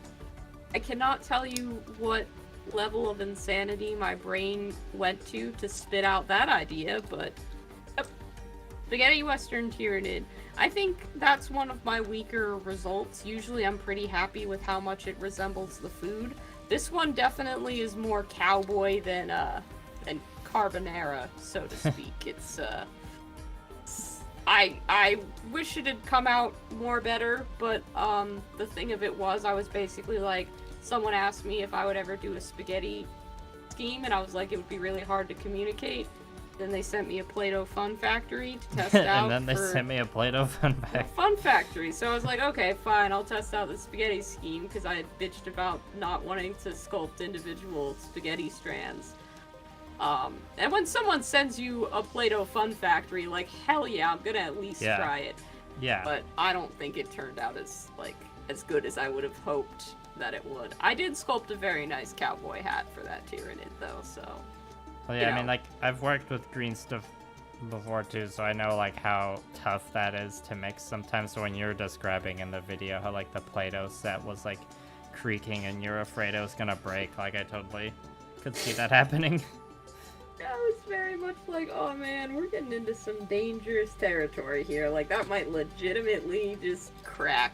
And I'm not a person that possesses any kind of great strength, but I was putting my full weight, like, down on this poor Play-Doh Fun Factory, desperately trying to get the green stuff through the little, Play-Doh slots in the front, and it would not go. And people are like, oh, use some, water, use some Vaseline, and, like, I tried both, but yeah, no, middling results. I can say, after testing it, don't put green stuff in a Play-Doh Fun Factory. It will not work the way that you hope it will. Yeah, I'd say in general, well, I don't know if I'd say I'm not a fan of green stuff, but, like, every time I've had to work with green stuff, it's been super annoying. That's fair. But I think that might just be sculpting and, like, working with that in general. Or, like, working with it's not my comfort zone, it's like sculpting. Sculpting is something I'd like to get better at, frankly. I just don't know that I'll put the time into it. I think next year my focus is gonna be on gangs for skirmish games. That is kind of what I wanna do. Right, because you've been getting into Malifaux? I want to finish my Malifaux crew. I want to finish a crew for Stargrave. I want to finish a crew for 5 Parsecs from Home. I want to finish a Necromunda crew. And I have my Warcry warband that I will probably never use to play Warcry and will in fact use as some sort of space bandits. But yeah, I wanna finish a bunch of different little weirdo gangs next year. Less so like big army projects, because I had to finish my Adepticon army last year for painting a bunch of Hobgrots and Gut Rippers for a Cruel Boys army, which did get done. But that's like a shitload of models, so... Nice, that sounds like a good focus. Yeah, I just want to paint more variety as opposed to bigger armies, although I will still be painting Tau in 2023. Yeah, you gotta see that through to the end. Thank you for the super chat, by the way, Reanimated Fish. Appreciate you. What did reanimated fish have to say? They just sent a GIF of a bird with a cup of coffee, and they said, "Have a drink on me." So, I will. Thank you. That's adorable. I can't wait to the point where my channel gets monetized, and then people can send me bird gifts. That sounds very exciting, honestly. Yes, please. When you get into the partner program a serotonin sound effect, or I can help you program one of those serotonin sound effects so that I can do the same on your stream. Absolutely, I will do that. I might find a sound effect that I like more. I don't know what exactly I'll choose. It'll probably be something from Haikyuu, now that I think of it. I'll have some sort of anime something or other. I don't know. I'll find something. Maybe it'll be the Elmo on fire, because I use that as like an all-purpose catch-all. I really feel like I need to get a tattoo of Starboy, but in the Elmo on fire pose, and it's just like some sort of candy explosion behind him. Yeah, I was gonna say, is it gonna be like gumdrops in the background, or? Yeah. Yeah. Oh man, that's a really good tattoo idea. I do not need to buy a tattoo anytime soon. That's the problem with getting tattoos, Liam. You just want more tattoos. Yeah, my tattoo journey was like, you know, when I became of age, it like didn't take long for me to get my first one, and then like it's like I got my 4 tattoos kind of within the span of like 4 or 5 years. But that was like a long time ago, and I haven't gotten any like new tattoos since. I just like reached a point where I had like a symmetrical amount of tattoos and felt fairly like balanced, and just like got a lot of my tattooing energy out. I'll be getting these little shits until the day I die, I can tell you that. I love tattoos. Disrespect Your Surroundings says, I love Warhammer 40k. I tried to paint the models, but they are so tiny. Yeah, they're definitely tiny. If you're gonna paint models, definitely get a painting handle. That's like the number one tip that I give to people who are trying to paint their first model, is even if you don't like buy a painting handle, stick them on a block of wood with some blue tack or something like that. It's so much easier to hold on to. And yes, the models are tiny, but there are so many great videos on how to like paint your first miniature and how to work with tiny things. You get used to how tiny stuff is after time, and you can definitely do it, especially if you have a passion for the 40k universe. You'll get the hang of it. I don't paint with any level of like particular finesse, in my opinion. Anything that I'm doing, for the most part, anybody with a paintbrush and a little bit of dedication can do. So, you know, definitely give it a go. Painting is so much fun. I love that part of the hobby. I would say you paint with finesse. It takes finesse to do all that freehand and like fucking waffle cone and shit. Don't sell yourself short. I've gotten better at it. I'm also gonna post a link to my Discord in the stream. So if Disrespect Your Surroundings would care to join, Liam hangs out there sometimes, but we have tons of hobbyists of varying skill ranges there, who'd love to help give you painting advice and stuff like that.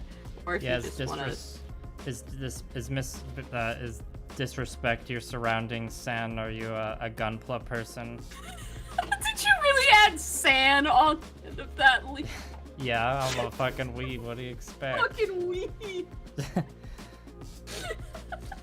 Sorry, I was not expecting that. It's not. I'm just being polite. I'm just using the proper honorifics. The proper honorifics that we. Oh shit! On that 4% battery, you gotta finish that Gunpla soon. I can't call you a weeb for much longer. I don't know. I'm not gonna be able to build that fast enough for your battery to not run out. Oh, that's okay. I can still hang out and talk. I just won't have camera access anymore, which is fine. Having a good time. People will just see the screen frozen on the Night Titan, but that's like no different than the fact that it's been frozen on the Night Titan for several minutes. So, you know, it's all good. It's all good.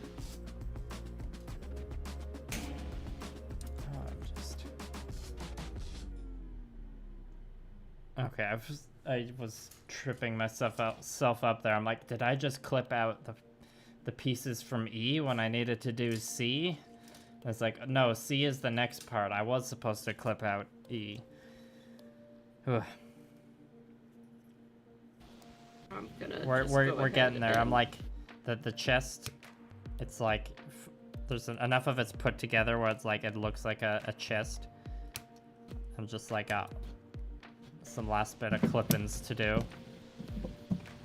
Oh, okay, apparently instead of freezing on a picture of the Night Titan, it will just freeze on a random frame of my desk. Thank you, camera. Let's see.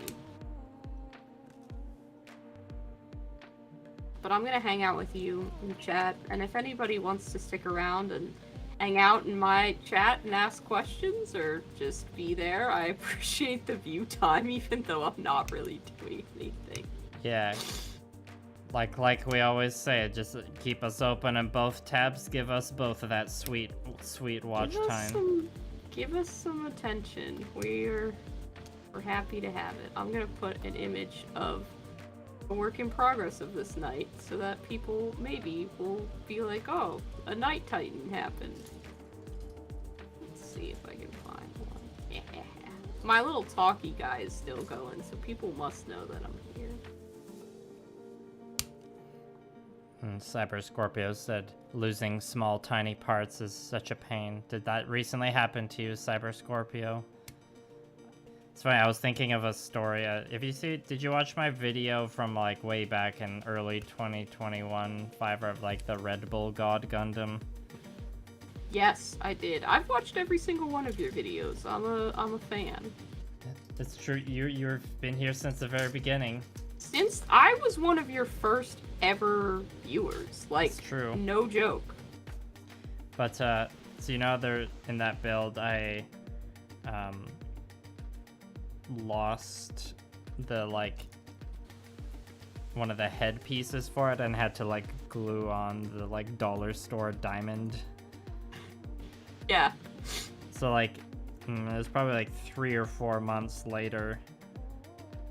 You find it? I found the part, and it was like, because it was a tiny ass part, and I'd stuck it to the end of like a skewer for airbrushing, and the part was so tiny I like didn't notice it was still on the skewer. So when I was like unclipping everything after airbrushing, like putting the skewers away, I just like put that skewer away with the tiny piece still attached to it. That's amazing, honestly.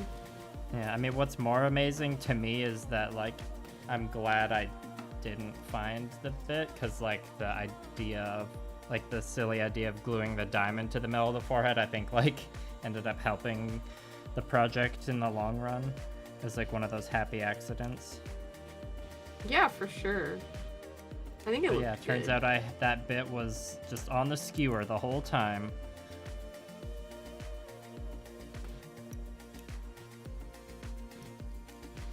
I can see why you wouldn't have thought to look there too, like that's obscure as a place for things. I've put a still frame of the knight from my Instagram up there before he had all these nice details, so at least people will be like, ah yes, a Night Titan happened here tonight.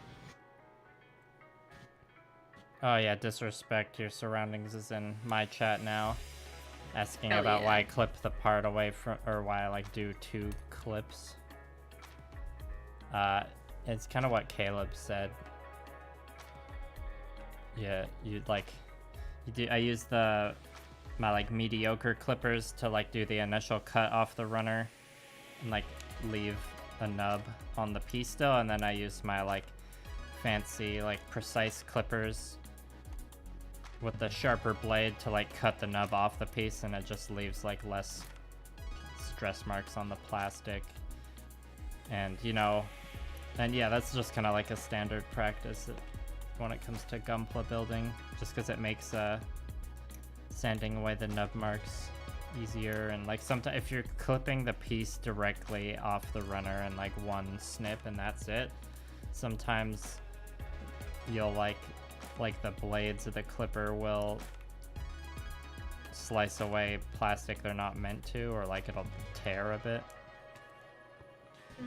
So it's only like, yeah, it depends on how much you care about like having a pristine finish on the plastic of your kits, I guess. There's always lots of funny memes where you see people taking like massive like rusty bolt cutters and like use them to clip out tiny Gunpla pieces. You see memes like that pop up fairly often. Or you also hear stories of people just like ripping the pieces out of the runner with their hands. Which I know you said you did that with your very first orc models. Yeah, I didn't realize that they came unassembled, and I didn't buy sprue cutters at the hobby store, and I didn't have, like, I tried with nail clippers, but they just weren't getting onto the runners, so I just started popping them out with my thumbs, which hurt a lot. I bet, yeah. I remember my fingers, like aching them for days, afterwards. And then I was pissed because I had to assemble them, and I was bad at assembly, even though, like, the basic orc kit, the orc boys kit, is super, super simple to assemble. But I had never assembled a miniature before, so I was like, this is bullshit. I like the ones that just come pre-assembled, which is still true. I still hate assembly. That hasn't changed. Except Gundams are different. Gundams are actually nice to assemble. If you're from the Gundam side and you're like, that's our entire hobby, no, that's legitimate. Like, your kits are so nice and so pleasant and so well thought out and designed. Warhammer is a wasteland. Our guides are shit. You need glue for everything. They show you one angle, nothing's printed in color. Like, it's garbo, okay? And it's not, and like the pieces on the sprue aren't laid out logically. Like, you'll be able to look at a Gundam sprue and it's like part A is at the top, part B is right below it, part C is right below that. Warhammer, like part 26 and part 87 could be next to each other, and it's like, that makes no sense. I wouldn't say every Gunpla kit is like that in terms of like the way they're laid out, but yeah, I get what you mean. It's definitely like a far more enjoyable experience than Warhammer. Well, my experience with the only Gundam I assembled had them laid out in a very logical manner, and it was something I appreciated. And I was like, I wish that Warhammer had done this, because, oh boy, assembly is god-awful.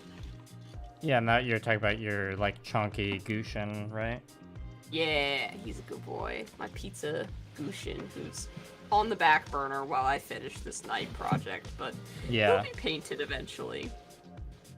Yeah, speaking of Gushin, so, like, I guess this is a minor spoiler for my... what's going on my Patreon, but, like, the higher level patrons they get right now, one of the rewards they get is to, like, vote on the polls.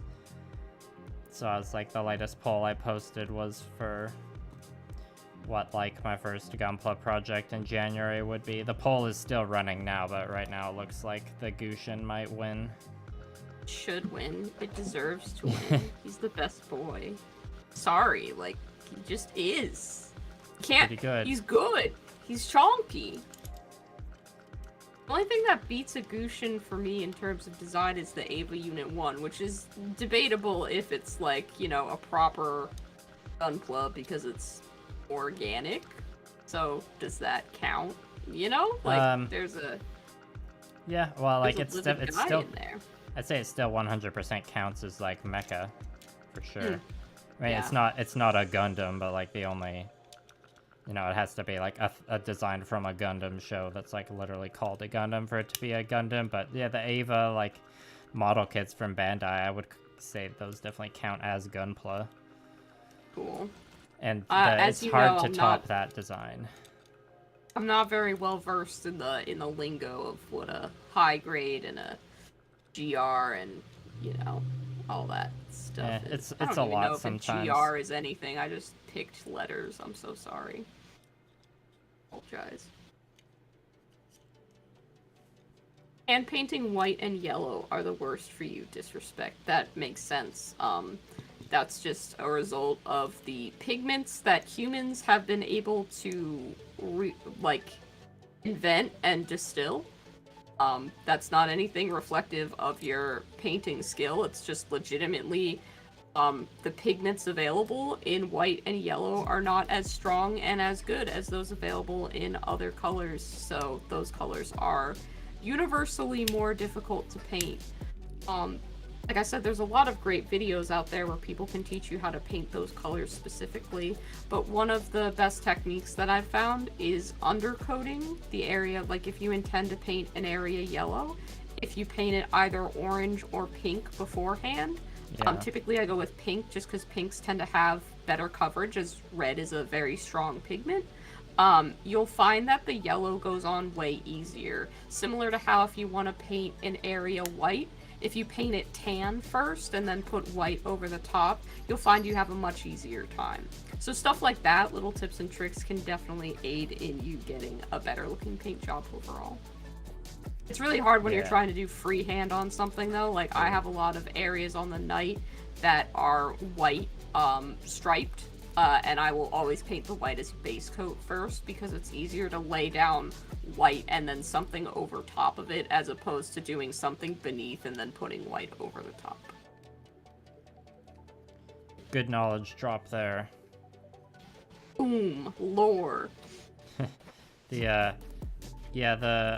project that I should be working on right now, the Vidarbatos, that's been like my just long-term project of the year. That started off, or like the main thing, and like picking the color scheme for that was like, I haven't really done a model mayhem project that's all white, or like white with white as the main color. Ooh, but as I've painted more of it, it's more turned into like a blue gray. It's like I've highlighted it up to white, but like it doesn't quite read as a white. It's ending up reading more of like a blue gray, which is like fine with me. I'm like happy with how it's turning out. But yeah, I think I've seen your work on that a little bit, and it's got like a big like vintage toy vibe to me. I don't know what it is about that particular shade of gray, but I'm just yeah. Interesting. Disrespect says, well, I feel better about myself now, thank you. And there's a little hug emoji. I love that. Yeah, like, a lot of the things that you're like, why is my painting on this so shit? You are not, alone in trying to figure out stuff like that.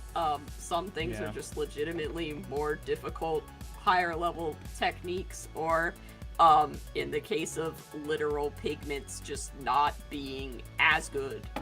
You can also buy paints that have better coverage, if you're really serious about it. Like, one of the best paints brands that I've found is an artist paint, called Golden So Flat. They have a yellow called Permanent Yellow, which has pretty damn decent coverage for a yellow paint. It's probably the best one that I've worked with. Lots of people out there make videos about what the best yellow paint is, but as someone who has not tried every single paint, these ones are super expensive because they're artist quality pigments and they're in bigger bottles than like the GW bottles, but if you're looking for something that's very highly pigmented and makes painting yellow a little bit easier, you also may want to try out that brand or a similar artist brand, because sometimes those are they have more pigment in the medium, and they'll make colors like white and yellow a little bit easier to paint as well. Yeah, I haven't done I haven't done a project yet that's like the main color focus is yellow, but I feel like maybe that'll be something I try in 2023, because in 2022 I like made an active choice, or like I made a deliberate choice to like try and paint a model with orange as the main color, and that was like, I enjoyed that a lot more than I thought I would. I thought I was expecting that to be like my most tedious paint job yet, but it was actually one of my more enjoyable ones. Yeah, that one turned out really good, if I remember. That was the, like, Jack and Daxter inspired one? No, it was the one before that. There was, okay. like, had one big, like, cannon on its arm. I named it, or, like, the pilot was Oxyotl from Total War Warhammer, Right, the yeah, chameleon the little skink. chameleon guy. That's what it was. I couldn't remember if it was the Jack and Daxter one or the chameleon one. But yeah, that one did turn out really cool. The Jack and Daxter one did have, like, a similar recipe of orange, and that one was also, like, one where more, like, the level of tediousness I was expecting was, like, what happened, but that was also, like, probably one of my favorite projects from last year too, or that was this year still. What am I talking about? 2022 isn't over yet. Well, yeah, you should definitely paint a yellow Gundam in the future. I would love to see that. I'd be very excited to see that. I would definitely need to go out and buy some better yellow paint. I don't think the ones I have now would cut it for, like, doing a lot of work across, like, smooth Gundam armor panels. Well, I can recommend Golden So Flat as a brand if that's one you have access to in Canada.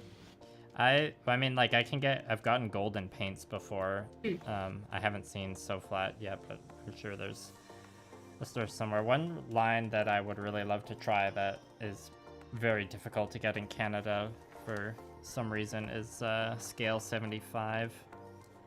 Ooh, yeah. I've heard good things about Scale 75. Ghost Bear swears by them, so they're probably pretty decent. I think that's or no, is it? I can't remember if it's Scale 75 or Pro Acryl. Was that the one, like, that was sponsoring Brent's, like, latest video and he was painting those lizards? Now I can't remember if it's Pro Acryl or Scale 75 that Ghost Bear swears by.